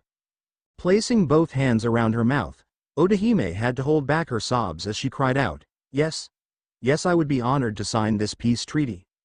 As she took her step towards Naruto, realization finally dawned on the fishmen and Marines, and before long, cheers of joy were heard all throughout the world. Yes, not just in Fishman Island or the Marijoy, but the entire world who was watching this moment. It was a monumental moment, for something incredible was about to be achieved. For years, fishmen and mermen were never part of the human society, meaning it was much harder for them to find jobs and support themselves and their family. Fishman Island was only so big, and it meant that there had to be fishmen out in the world that suffered due to prejudices and hatred. But with this new peace treaty, that hatred just might be lifted. It won't be gone completely, because there will always be individuals who cannot accept this fact, but as a whole, the entire situation will be much better than before. Now, it proved that the fishmen and mermen were just like a normal human being, one of them. With this seal on the new treaty, it would mean equal opportunities for everyone. Human beings will be allowed to interact with fishmen and mermen as well. Both sides will benefit, and overall, it was a win-win situation. Hence, it wasn't with much surprise that the entire world was cheering. Come on, a young man just orchestrated this entire thing by himself so as to defeat the Tenryubito politically before helping secure the entire future of a different race. Whether you like it or not, you had to admit that it was impressive. No one had ever thought of doing something like this, but this kid did it. Friends of Naruto all over the world were either laughing their hearts out or grinning as they drank to this incredible little fella. Pirate crews with fishmen as a part of them were rejoicing since they would never have to worry for their comrade being captured as a slave ever again. Mermen could now swim freely in the seas with much less worry of being caught. No more mermen or fishmen slaves will ever appear on Sabodi Archipelago again. However, it was at this moment, just as Odahime was about to put her pen on the paper, when a gunshot was heard. Before anyone could react, Naruto was seen pulling Odahime into his arms, shielding her with his back completely exposed. For the umpteenth time that night, blood spurted out of his torso, eliciting a painful gasp from the 17-year-old. "Who is it? Who fired that? He's over there, get him." "Naruto-kun, are you alright?" Odahime asked in an urgent tone, just as Jinbei came over to support him as well. The Shichibukai knew full well that Naruto had no time to activate any defenses of his since he had to use that Shunbu flash step of his to get to Odahime in time. His reaction time was truly amazing, and the relief he felt in his heart could not be described by mere words. Why, if he had been half a second later, Odahime would have. He couldn't even bear to think of such a terrible thought. She was their beloved queen, caring for them on a level that they couldn't even possibly begin to imagine. "We got him. It's Hody Jones, that bastard. How dare he aim at our Odahime?" Dragging the culprit to the front, they tossed him before Odahime, all tied up and stripped of all weapons. "Hey! Stupid! I can't believe you would sign that thing." Hody attempted to spit at Odahime but was stopped by the surrounding fishmen. To everyone's surprise, it wasn't the queen who answered, but rather, Naruto. "You know, I once knew someone like you." He hated everything and anything that stood between him and his ambition. He believed everyone was beneath him because he was born superior. He had a strong family with incredible ties to the entire village I came from. He was treated like a lord, whereas I was treated like a common beggar. We were allocated to the same team and trained together, we even used to be friends. But one day, he just got misguided and began his path of vengeance, using hatred as his only source of power. Staring at Hody, he continued, "I won't explain any big theories to you on why we did this today. It's plain and simple. Fishmen, mermen, humans, whatever. We were all born under the same sky, at different times and places, with different features and body parts, but so what? We all have different abilities. Not all fishmen are stronger than humans when they are first born. They had to train themselves hard. You think Jinbei could have made me bleed like this if he didn't bother training? Don't make me laugh. Being a fishman does not make you any different from any other human being. We are one. We are born, we grow up, we have our families, we make friends, we find loved ones, we find soulmates, we reproduce, and the cycle repeats itself. So tell me, what is so different about fishmen, mermen and humans? Tell me, what do you guys do that we don't? So what if you can live in water? We can live on land. Big deal. So what if you can dive deep into the seas thousands of meters below sea level? We humans can fly thousands of meters above sea level. Don't you see, if we were to combine our knowledge, our strengths and put our differences aside, we would be so much stronger. Everything would move much faster for both races, where we will continue to improve ourselves. We cannot simply depend on the same things to happen for us to evolve. We need fresh events, fresh things, and fresh ideas. Where else can we find them but from a race so close to us? Why can't we listen to each other's appeals if all it takes is time? It's not like we speak different languages, right? You're going to let pride get in your way of making friends. Really, pride? How much is pride worth, damn it? Is it worth you losing your life over? Is it worth making your families suffer over? Is it? Shell-shocked by his words, the fishmen could only watch on speechless as Naruto continued. Otahime was trembling with sobs throughout the speech, whereas people all over the world watched on silently as this young man spoke words that weren't new, but now held a different meaning. Why don't you guys ask each other why the heck you hate him or her? What is the point of hating people if the only reason is that they're different? Being different isn't a sin. Being different is a quality you hold over the rest of the people. There is no one in this world that is exactly the same as someone else.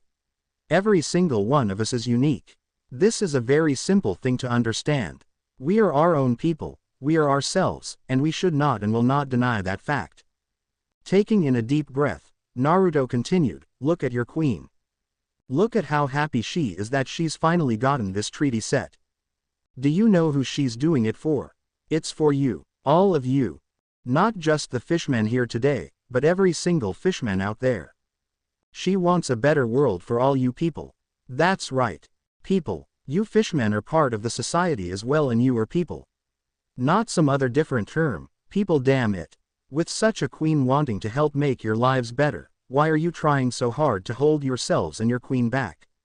Is it fun to watch her suffer so?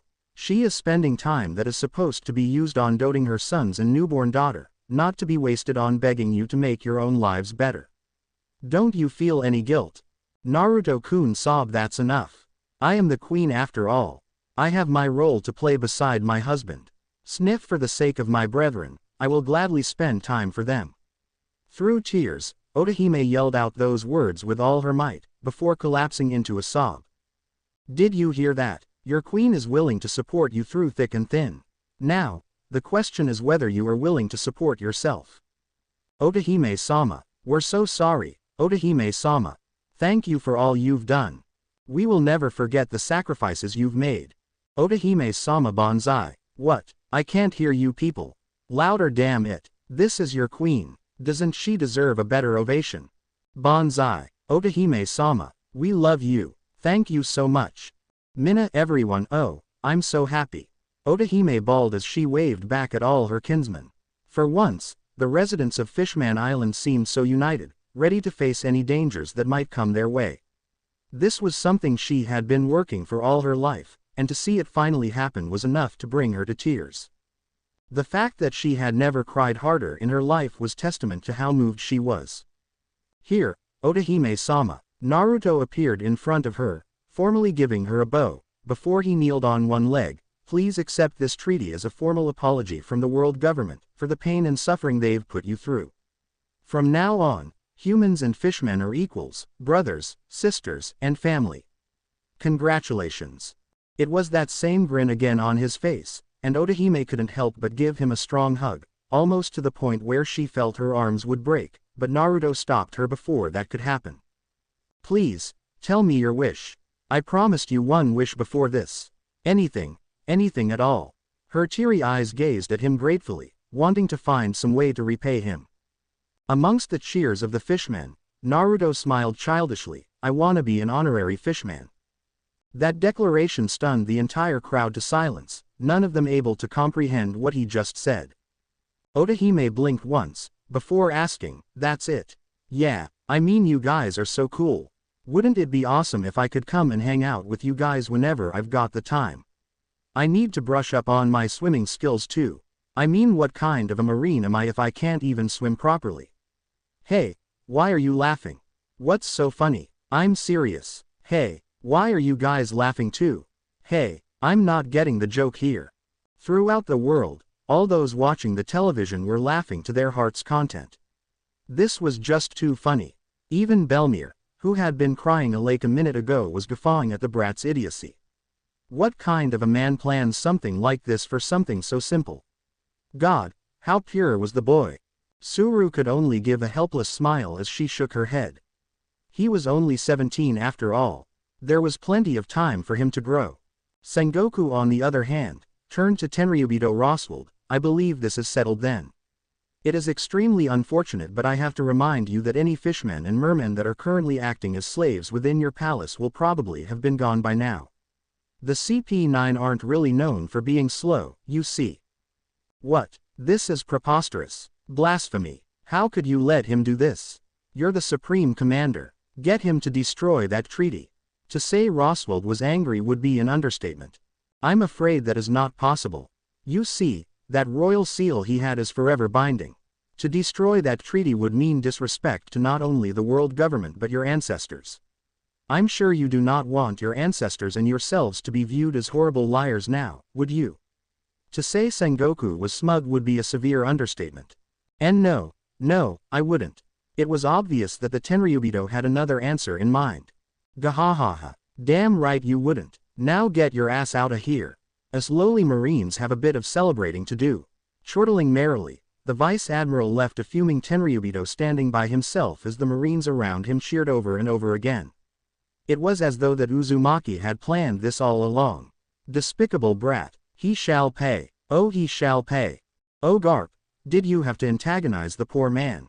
Why, it almost seemed like you were laughing at him. Borsellino drawled as he drew in step beside the Vice Admiral. Faye, I never liked that guy. Garp, remember you posed as a Marine. Yeah, whatever. Speaking of which, I think Naru-chan deserves a promotion for this, wouldn't you agree? Ho ho, you old bat, look at you. That smile on your face could light up a million light bulbs. Just for today, I'll pretend I can't hear you. Gahaha. I think I agree with that statement. The kid deserves something for accomplishing this. It would seem Kuzan returned. If that smile on his face was any indication, he heard that last bit too. Given how he is a bit immature, I think he's only good for Vice Admiral so far. Any objections? Gaha. No, that would be wonderful. Sweet. I can dump all my work on him. Joy. Oh joy. X. Feeling a shiver creep up his spine, Naruto looked around suspiciously, wondering what it was that made him feel such unease. As of today, Uzumaki Naruto will become one of us, as an honorary fishman. Everyone, say hello to your new comrade. Woohoo, yeah, welcome Uzumaki-san. Heh, you didn't have to make such a big fuss about it. Naruto rubbed his nose sheepishly.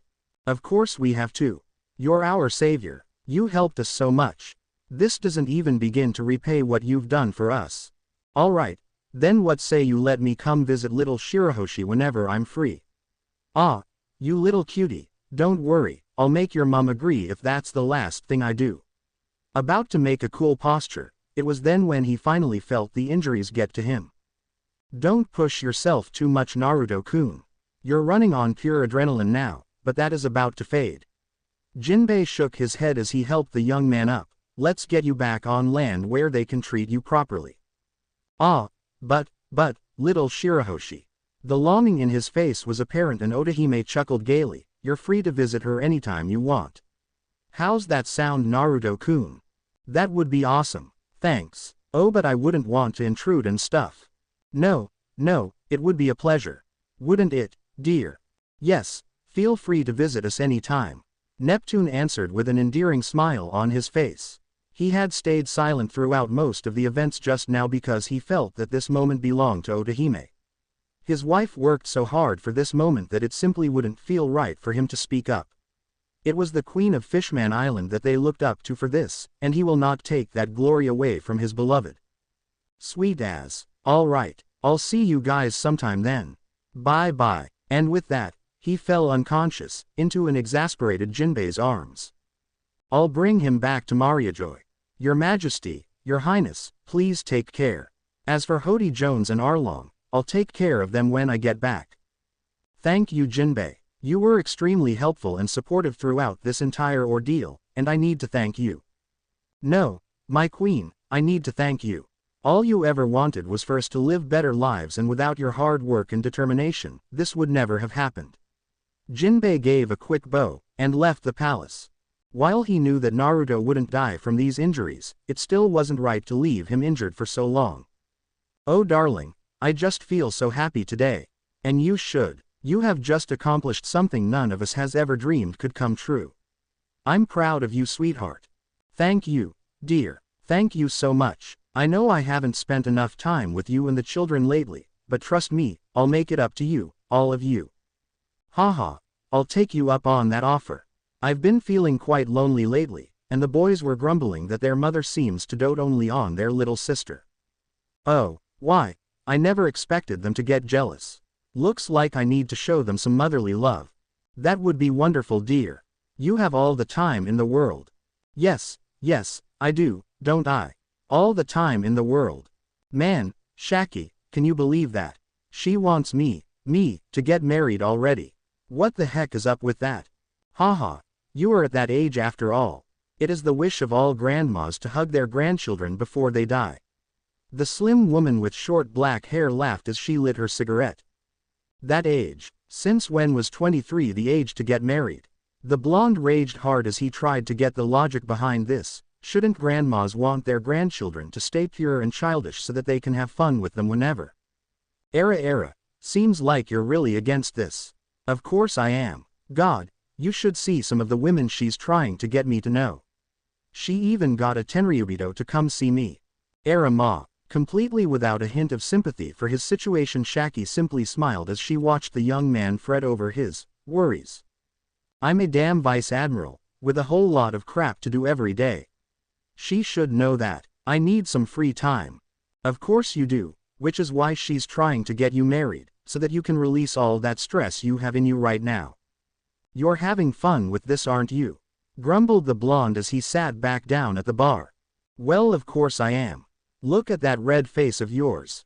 Naruto-chan, there are many people out there who would die to be in your position. Yes, I wouldn't mind.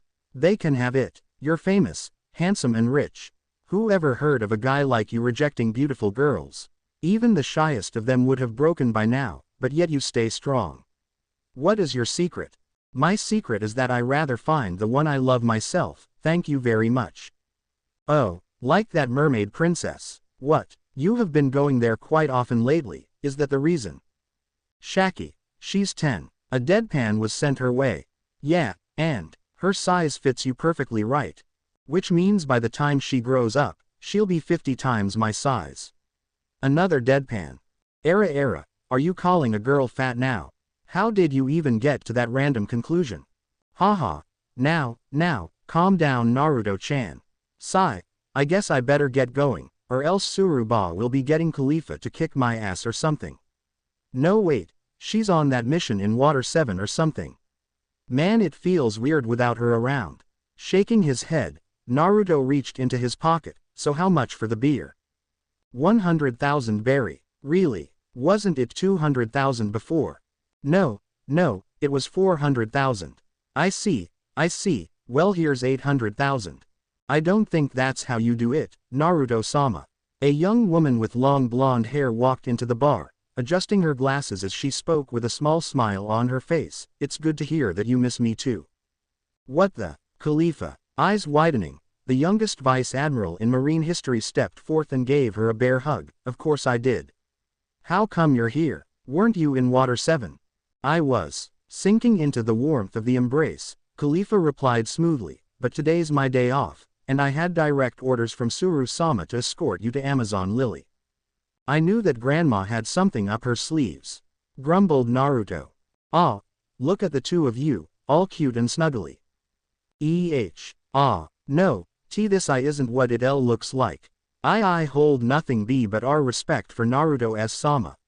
Instantly disentangling herself from her boss, Khalifa stuttered as she tried to regain her composure. That huge blush on her cheeks gave her away, but as usual, Naruto didn't notice.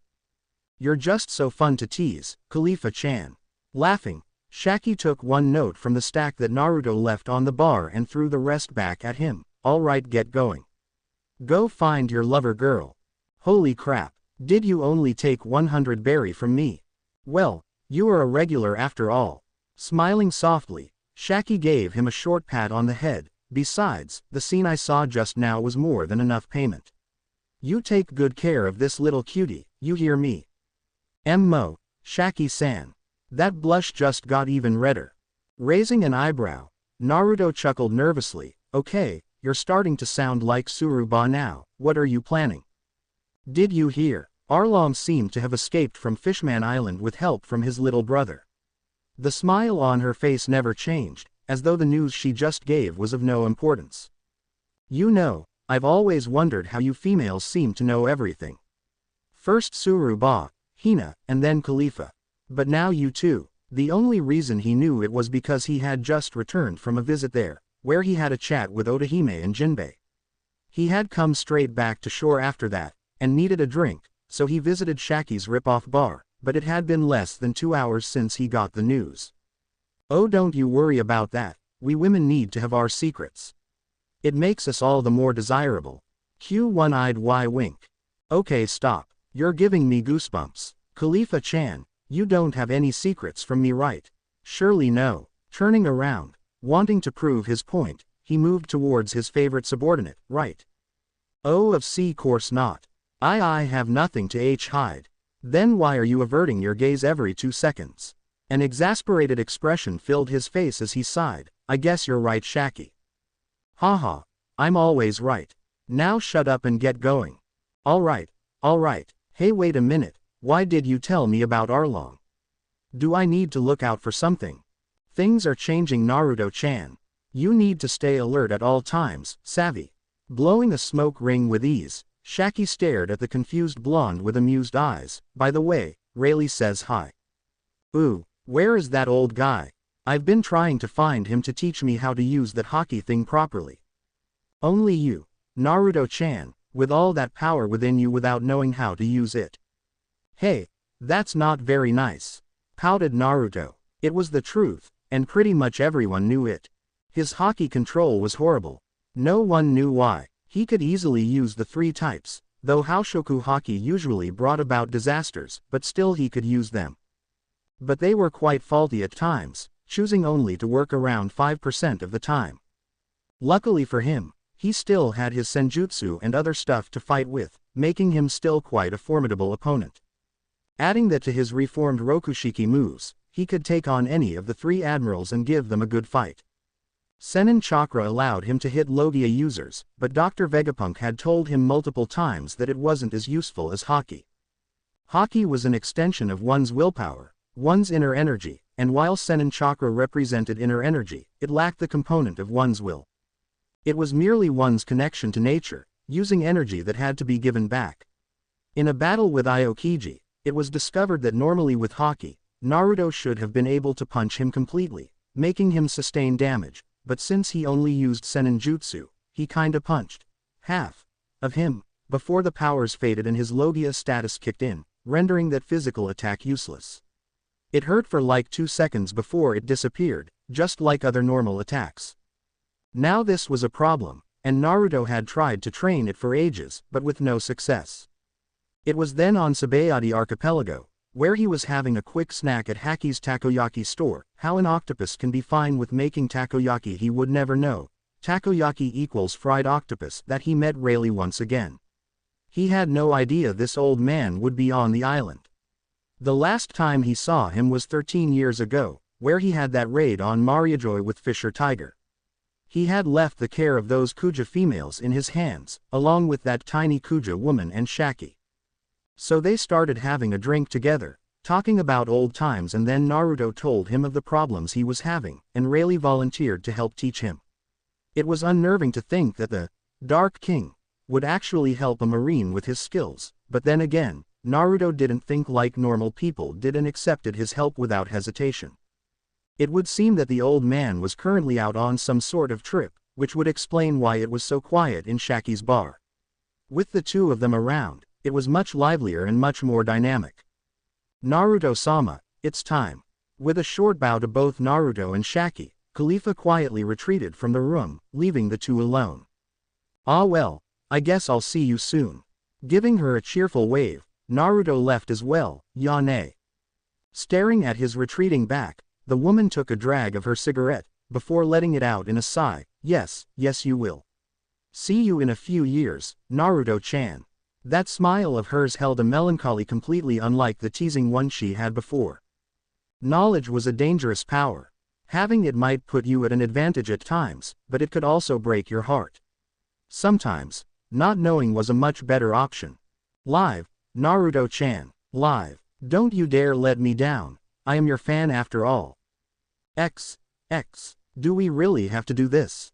I mean, it's just gonna be me saying hi and them saying bye.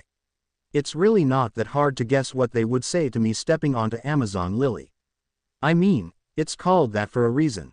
I am in no form, shape and size a female. I am a 100% manly male. Mumbling as the ship slowly reached its destination, Naruto made one last-ditch effort in trying to get out of this. Naruto-sama, making such stupid excuses does not make you manly. Oh come on. There are other ways to get someone to become a Shichibukai. Why must I use such a lame reason? With desperation catching on, Naruto sighed as he was faced with a reluctant Khalifa. See. You're not even that happy with me coming here, are you? Well, that is true, but still, orders are orders. Straightening her glasses, Khalifa gave an inward sigh. Come on, Naruto-sama, don't make this harder than this has to be. Khalifa-chan, I love you. Completely dazzled by the sudden proclamation of love, the blonde could only blink as she felt her hand being taken up by his. Marry me. Khalifa-chan, his eyes seemed ever so gentle, looking at her in a way that made her feel tingly all over. Declaring your love to divert my attention is not going to work. Holding on to her last line of defense, she tried to think of anything that could stop her from blushing, but to no avail. I've been dreaming of this scenario for years. But I can't agree to it. Oh, why must it be like this? TCH, you got me.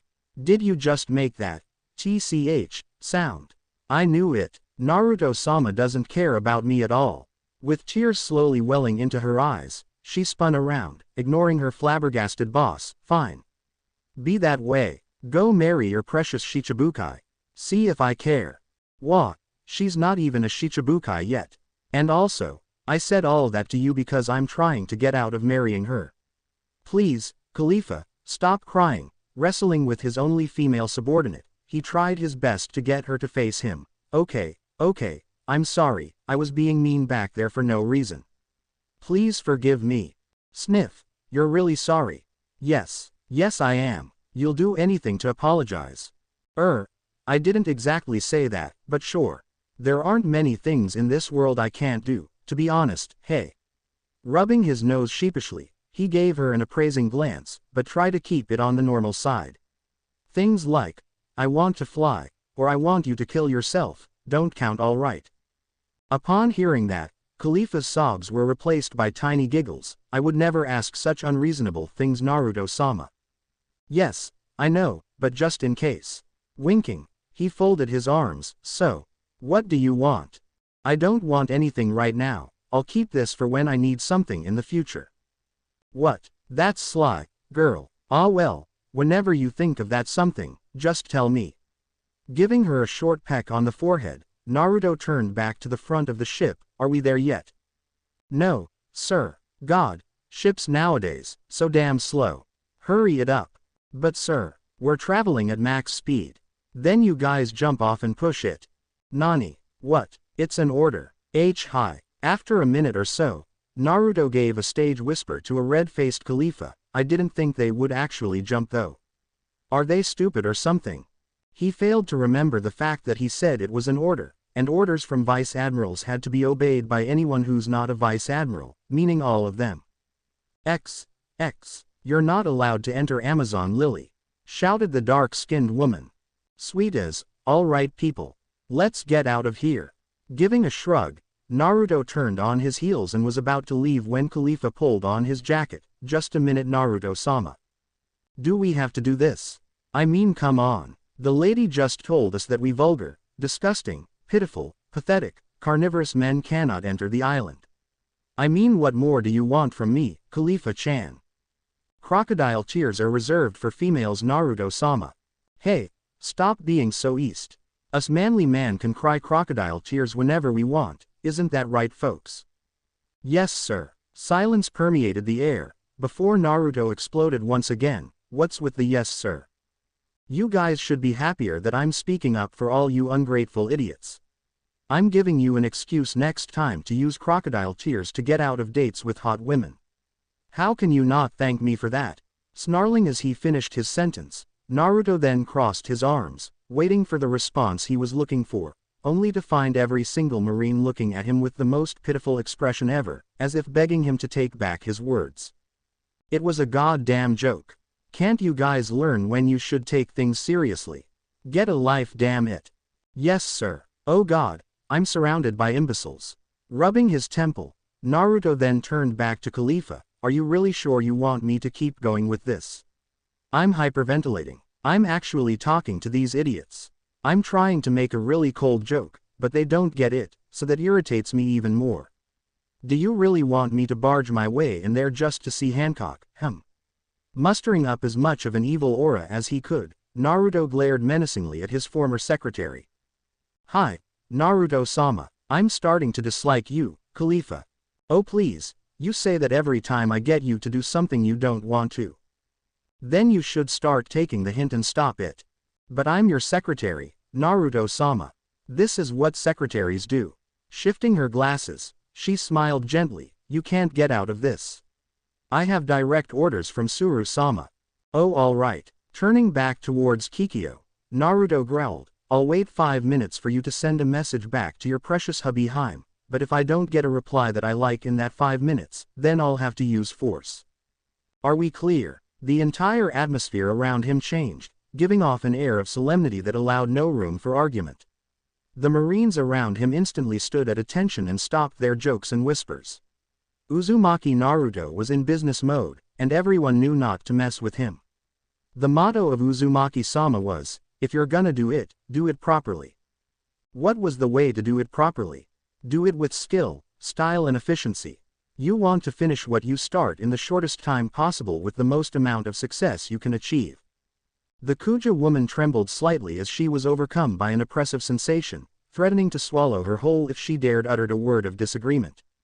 This was the first time she felt so helpless. Her haki stayed completely unresponsive, as though bowing down to a greater power. Swallowing, she answered with as calm a voice as she could muster, understood. The moment she answered, she felt the weight lift, and in return, she got a charming smile that seemed slightly apologetic, thank you. Nodding tersely, she walked briskly away from the shore, back to the village. The rest of the Kuja warriors lowered their arrows too, realizing that there was no need to be so tense. This man seemed so unique. His aura kept changing back and forth, between nice and scary. Not really understanding. Man, they've come to think of them as weaklings with germs and viruses that are infective. Why else would they not be allowed to interact with man? However, watching the interaction between the blonde woman and this man here caught their curiosity. The female seemed completely at ease in his company and even seemed to long for his gaze. It was as if having him look at her was all she wanted. That was something completely new for the Kuja pirates. The fact that the male before them seemed strong, reliable and held a killing instinct within him made him more than all appealing to the surrounding Kuja females. His looks were irrelevant since most of them had no idea what a normal man looked like, so Naruto's handsome face failed to earn him any favors. Then again, he never intended to use it to get any favors, so it was all good. Slowly, 5 minutes passed and Kikyo returned with a grim look on her face.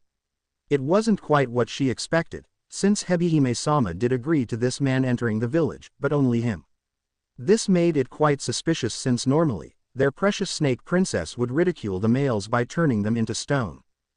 Hebihime-sama has agreed to your request, on one condition. Oh, do tell. Raising an eyebrow, Naruto eyed the woman closely, not unlike that of a predator. Why you go in alone? Rubbing his chin, Naruto turned back towards all those Marines with hopeful eyes. It was obvious that they wanted to enter the legendary Amazon Lily, a place filled with nothing but women. It's like a paradise for guys. Granted, all sorts of women reside in there, but still, the dreams and hope that they were all beauties were further driven when they saw a few examples in the Kuja warriors that came out to greet them. Skins ranging from tan to porcelain white and bodies of all sizes and shapes, curvy and slim plus revealing bikini-like clothing that leave nothing and everything to imagination were all factors to account for in the minds of his drooling subordinates. He hated to disappoint but, guys, you heard her. No, but Uzumaki-sama. Just one glimpse. Please, I beg of you, Sai, Khalifa, hi, Naruto-sama. One Renkyaku later, they were all silenced. Nodding, Naruto gave her a soft smile, you've improved. Smiling in satisfaction, the blonde adjusted her glasses once more, I've been training. Turning back to Kikyo, Naruto asked, "Can she come with me? As you can see, she is a very feminine woman. Surely that is fine in the laws of Amazon Lily." Surprisingly, the dark-skinned woman shook her head. "I'm very sorry, but Hebihime-sama insisted that you come alone." Frowning slightly, he gave a shrug. "All right.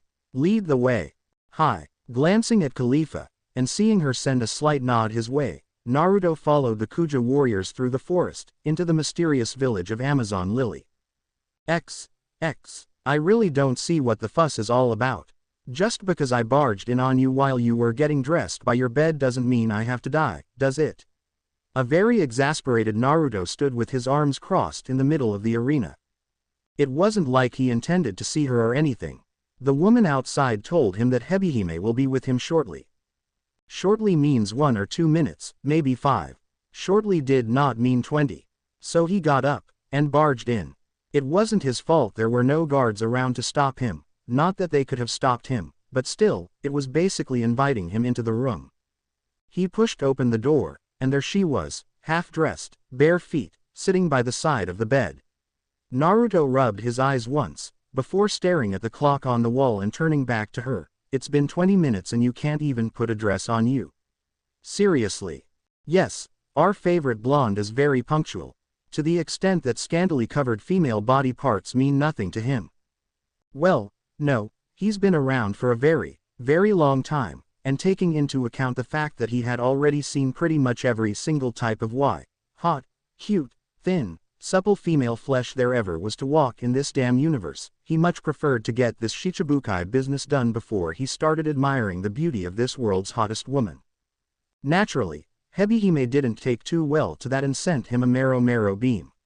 "Not even sure what a heart-shaped beam was supposed to do to you." Naruto simply stood there with a raised eyebrow as the beam phased through him. After repeated attempts of her trying to turn him into stone and failing miserably, the princess refused to believe that her beauty meant nothing to him and declared that Naruto was gay. Now that didn't sit very well with the blonde. See, he had his appreciation of the human female body, and he had caressed, stroked and ravished his fair share of it. Granted, he had only made love to one woman so far, but hey, that didn't mean there wouldn't be more to come. If it weren't for the fact that being a vice admiral made him so damn busy, he would be out there having a whole lot of. Getting off topic, but anyway, long story short, Naruto retaliated in a very manly way. He called her a stupid. Ooh, she wasn't going to take that lying down. Hell no, she was the Hebihime-sama and she had her pride. She called him a big fat bastard. Stepping back in horror, Naruto raged that she was all body no brain. Snarling in disbelief at the rudeness of this man, she growled that he was a barbaric, perverted. And so it began, a match between two of the strongest individuals in the world. By shouting at each other. Very mature. It took a while for Sandersonia and Marigold to rush into the room and separate them apart, but they got there eventually. Then it was decided that they were to execute this brute in front of all the Kuja women. Make an example, they say. So here he was, tapping his foot impatiently on the ground, awaiting his executioner. They didn't seem to care that he was a vice admiral of the Marines, which was quite surprising, though Naruto simply concluded that they chose to forget that little detail. It was pretty amusing if he ignored how utterly ridiculous this all was. Seriously, they were gonna fight him. He wasn't really paying attention when Tsuruba was lecturing him on why he should get Boa Hancock of the Kuja tribe to become a Shichibukai, so he really had no idea how she fought. Given how she shot a beam at him that did absolutely nothing, he wasn't too fussed about her devil fruit ability. Given how Amazon Lily was pretty close to the second half of Grand Line, they were probably good hockey users. But other than that, he had nothing on them. Not that he was worried. He hadn't had a good fight in a long, long time. Facing off a potential Shichibukai might be fun. While he was off in his own world, the Kuja pirates had other things to talk about. You must be kidding, Oni-sama. We can take care of him for you. You don't have to fight him yourself. Sandersonia exclaimed in disbelief. Sonya-ne-sama is right. Oni-sama, such a man is beneath your status. Leave him to us. Marigold chipped in her 2 cents. Hush, I have decided to fight him and it is final. I will personally see to it that this man is petrified, burned, drowned, sliced, smashed, destroyed, ruined, starved, and the list went on and on and on until, I will get him to bow before me if it's the last thing I do. With her jaws gnawing against each other, the sisters were treated to a side they never thought their precious and royal Hebihime Ne-sama would show. But Ne-sama, wait, you will not argue against me. Is that clear? Bending backwards, she raised a finger and pointed haughtily at them. Hi, understood, Oni-sama. A round of cheers brought Naruto back from his dream world of blood, muscles and fighting. It was nice to see so many fangirls go crazy over another girl and all, but damn it, having hot-blooded scenes every now and then would really help him out. Wait, was he talking to himself again? He thought he stopped that ages ago. Ah, whatever, seinen do this all the time anyway. Then he found himself being pointed at by Hancock whilst she bowed backwards. He had no idea why all the females were yelling their voices hoarse over something so stupid. Tilting his head, he jokingly said, "This isn't one of those silly things where you're looking down on someone so much that you're actually looking up, right? Ignorant fool, that is exactly what I'm doing." Silence. I don't even know why Tsuruba wants someone as crazy as this to join the Shichibukai. I mean, what the hell is up with that logic? Nani, how dare you insult me so? Why, I've never seen someone as moronic as you. Oh really? Okay. Then what part of your logic works him? You're looking down on someone, right? Do you understand what it means to look down? It means you don't look up, you retard. Roaring out his sentence, Naruto got right in the face of Hancock, crashing his skull with hers as she too pushed back. That's because you're such a commoner, not able to understand the thinking of someone as beautiful as I. Whatever I say goes, because, forcing him back a step, she gave a swing of her hair, before placing her finger before her lips. I am beautiful. Ah, Hebihime-sama, she's so beautiful. Slapping his hand to his face, Naruto could do nothing but shake his head. I really want to get out of this place. Ignorance is a sin, I swear. It's gotta be the 8th sin of humankind or something. How dare you speak that way to our Oni-sama? For that, you shall pay the price. Let's go, Mari.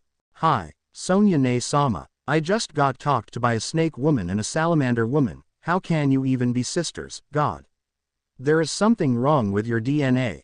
It's too late to beg for mercy, shouted Sandersonia as she activated her devil fruit powers, transforming into a huge serpent, retaining her arms and hair, making intimidating hissing noises as she slithered towards her target.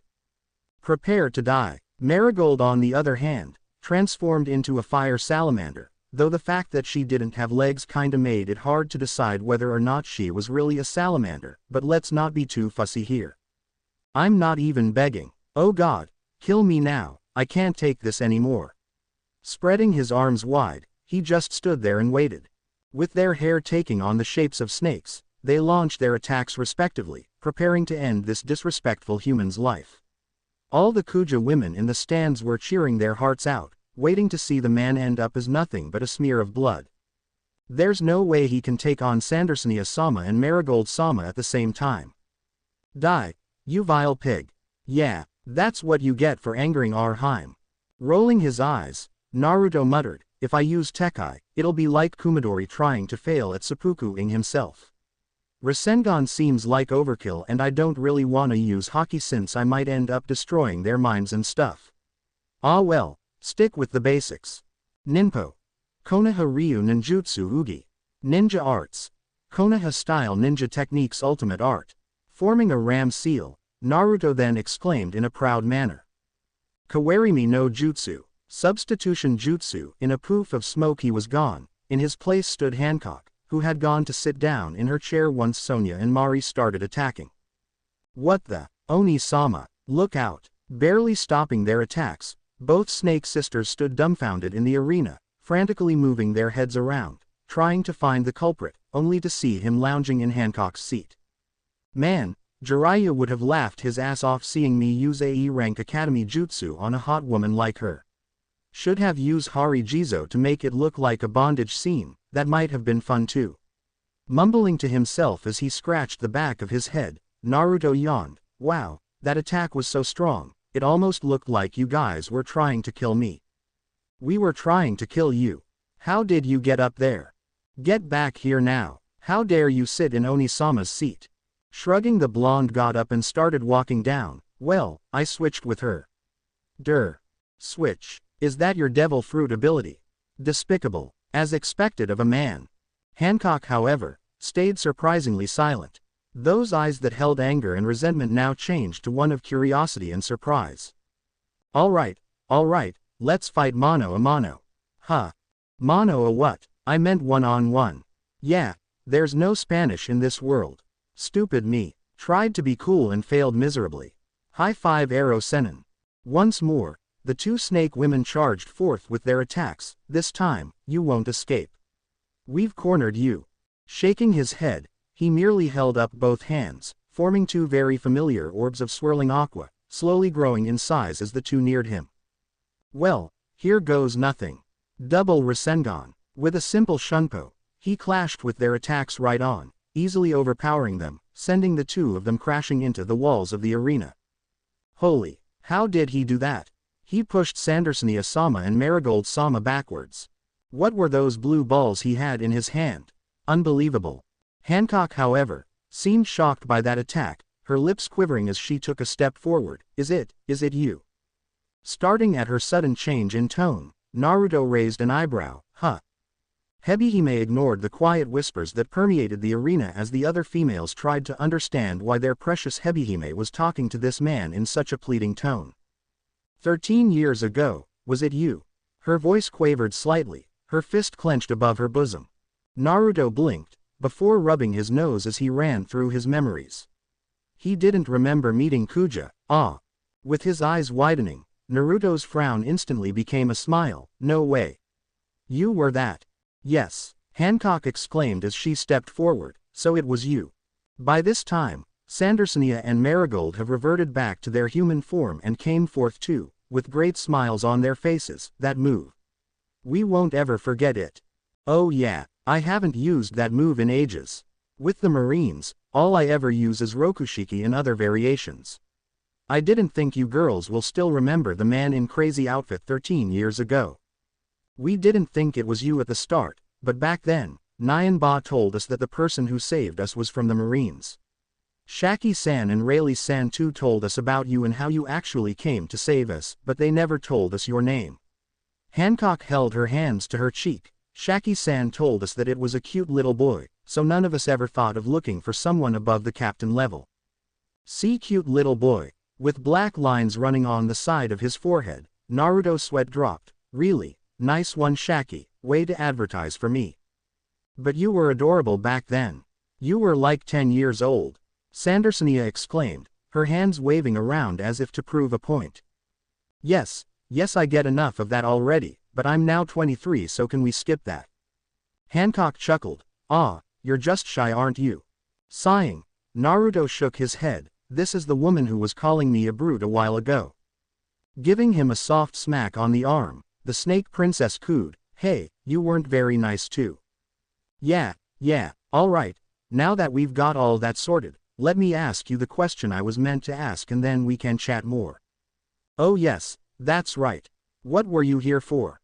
Boa Hancock, on behalf of the Marines, I'm here to invite you to join us as a Shichibukai. Well, that went all right, I guess. Scratching his head as he waved Hancock goodbye, Naruto gave a yawn. In fact, it went way better than I expected. Did you tell her that you were supposed to marry her if she denied? What are you on about? I have no idea whatsoever. Naruto-sama, denial of reality can only get you so far. Naruto-sama, pouting in protest to his attitude, Khalifa gave him a poke on the cheek. You're 23, stop acting so childish. I'll act however I like. Hancock had agreed to join the Shichibukai, not only because it was Naruto who asked, but because she too realized that it could help Amazon Lily. This way, less Marines and pirates would dare bother the Kuja tribe, leaving them to their peaceful lives. There really wasn't any disadvantages to the alliance, since at best, the Marineford would require her presence every now and then, to which she could just ignore, and if they wanted her to help them destroy some pest, then she would be happy to find someone to relieve any stress that she might have pent up. Turning disgusting males into stone was very entertaining. As he was leaving, Naruto couldn't help but try one more time, "Come on, not all the guys in the world are like that." To which Hancock simply replied, "You are a prime example of why we think men are beasts." What did I do? You peeked at my body without my permission, dared question my punctuality and even had the gall to yell vulgarities at me. What do you have to say about that? Again with the action of leaning backwards while pointing her finger at him. Can you stop doing that? It looks really stupid. Scratching his head, Naruto sighed, "Well, the first one was just an accident. The second one was your fault. The last one was just me being an idiot." HMPH. Did she just pout? All right, I apologize, oh mighty queen. Rolling his eyes, Naruto gave a mock bow before flicking a finger off her forehead, eliciting a very cute, "Itai, ouch," from her. But don't get cocky now. Just because you have Haoshoku no Haki and Mero Mero no Mi doesn't mean you're invincible.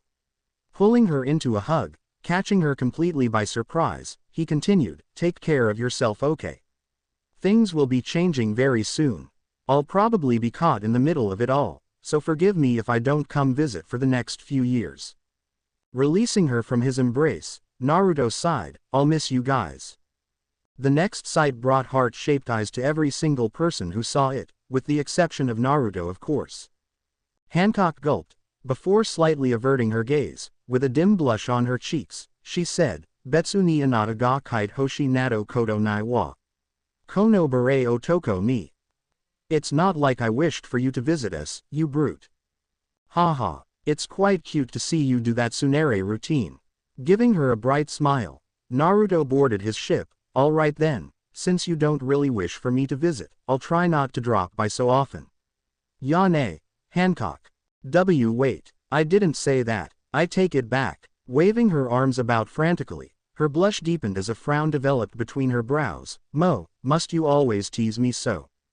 "Why of course, it's too much fun to pass up chances like this, Hancock-chan. Don't worry about it, you'll forget about me in like a few hours anyway." Ha ha ha. Those were the last words Hancock would hear from the blonde for a long time. She had no idea just how much this man would affect her life, but she did realize that he attracted her. Just why she was attracted to a brute like this, she didn't know. All she could remember was that gentle gaze those cerulean orbs displayed 13 years ago when he saved them from the Tenryubito. "I won't ever forget about you, Uzumaki Naruto."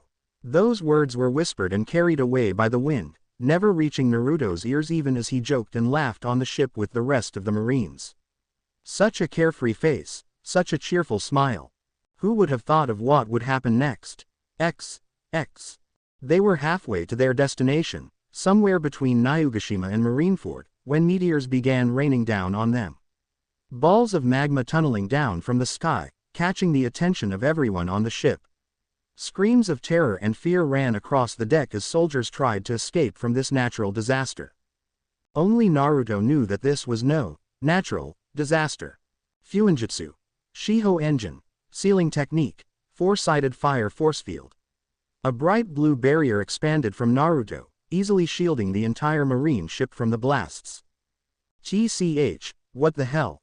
Frowning, Naruto himself leapt from the ship, stabilizing himself in midair using Geppo. What is the meaning of this Akainu? It seems like I've been found out. Slowly emerging from the smoke, a marine ship gradually entered the view of the ones on Naruto's ship, with the famed Admiral Sakazuki standing cross-armed on the deck. "No shit, I found you out. You and I are the only ones who can do this right now, and since it's not me, then it must be you." "Oh ho, you say you can do it?" Sakazuki held a smug smirk. "Then prove it." Kaden. Ryusei no Jutsu. Fire element. Meteor technique. Just as before, flying rocks of flames came crashing down on Sakazuki, taking the admiral by surprise. Normally, the technique would require one to first ready the rocks, throw them in the air, and then spit out a flame to light them. Naruto, having had years of experience, now possessed the ability to simply gather whatever dust there was in the air, light them using friction of his chakra, and hurl them at enemies. Dai Funka, great eruption forming a huge fist of molten rock, Sakazuki easily took care of the stray meteors heading his way. I see, so you do have the ability to do it. No wonder the Gurusei are worried about you. Ho, I didn't think someone that high up would be worried about good little me. Have I perhaps caused some trouble for them? Matching the smirk on Akainu's face, Naruto drawled as he scratched the back of his head. Then again, I am a troublemaker, so it shouldn't be too much of a surprise. I knew something like this would happen soon. So, what's the verdict? Sakazuki stayed silent for a bit, before another voice rang out on the deck. I'm afraid we have to take you to Impel Down, Uzumaki, fufufufu. Staring at the tall blonde with his flamboyant clothes, Naruto narrowed his eyes. Don Quixote Doflamingo. At your service. More like at the Marine's service. Fufufufu. I see. Shaking his head, Naruto shrugged. I bet you made a deal with the Tenryubito or something, got them to pressurize the Gurusei into acting on me. Not bad. This is probably why they wanted you to be a Shichibukai. Smiling wryly, Naruto went on, but Impel Down. Really, what exactly is my crime? Associations with multiple well-known pirates, consistent disrespect to the upper powers and failure to obey were a few of the ones that came up. The man with sunglasses squatted down as he titled his head to the left. I'm sure you don't need to know the other stuff, they're all pretty dumb anyway. Doflamingo, you're only here on behalf of the Tenryubito. Talk any more and I will personally melt you, are we clear? Fufufu, so scary, Akainu-san. Okay, I'll leave you to it then. As he was leaving he raised his hand and flicked his forefinger in the direction of Naruto, only to frown slightly when nothing happened. So it really doesn't work on you, interesting. Yeah, go find your own play puppets. I'm taken. Rolling his head in a circle, Naruto loosened up his body. Alright, since I don't really feel like being arrested, let's duke it out. It's been a while since I was in a good fight anyway. The end. Now we will see you in the next video.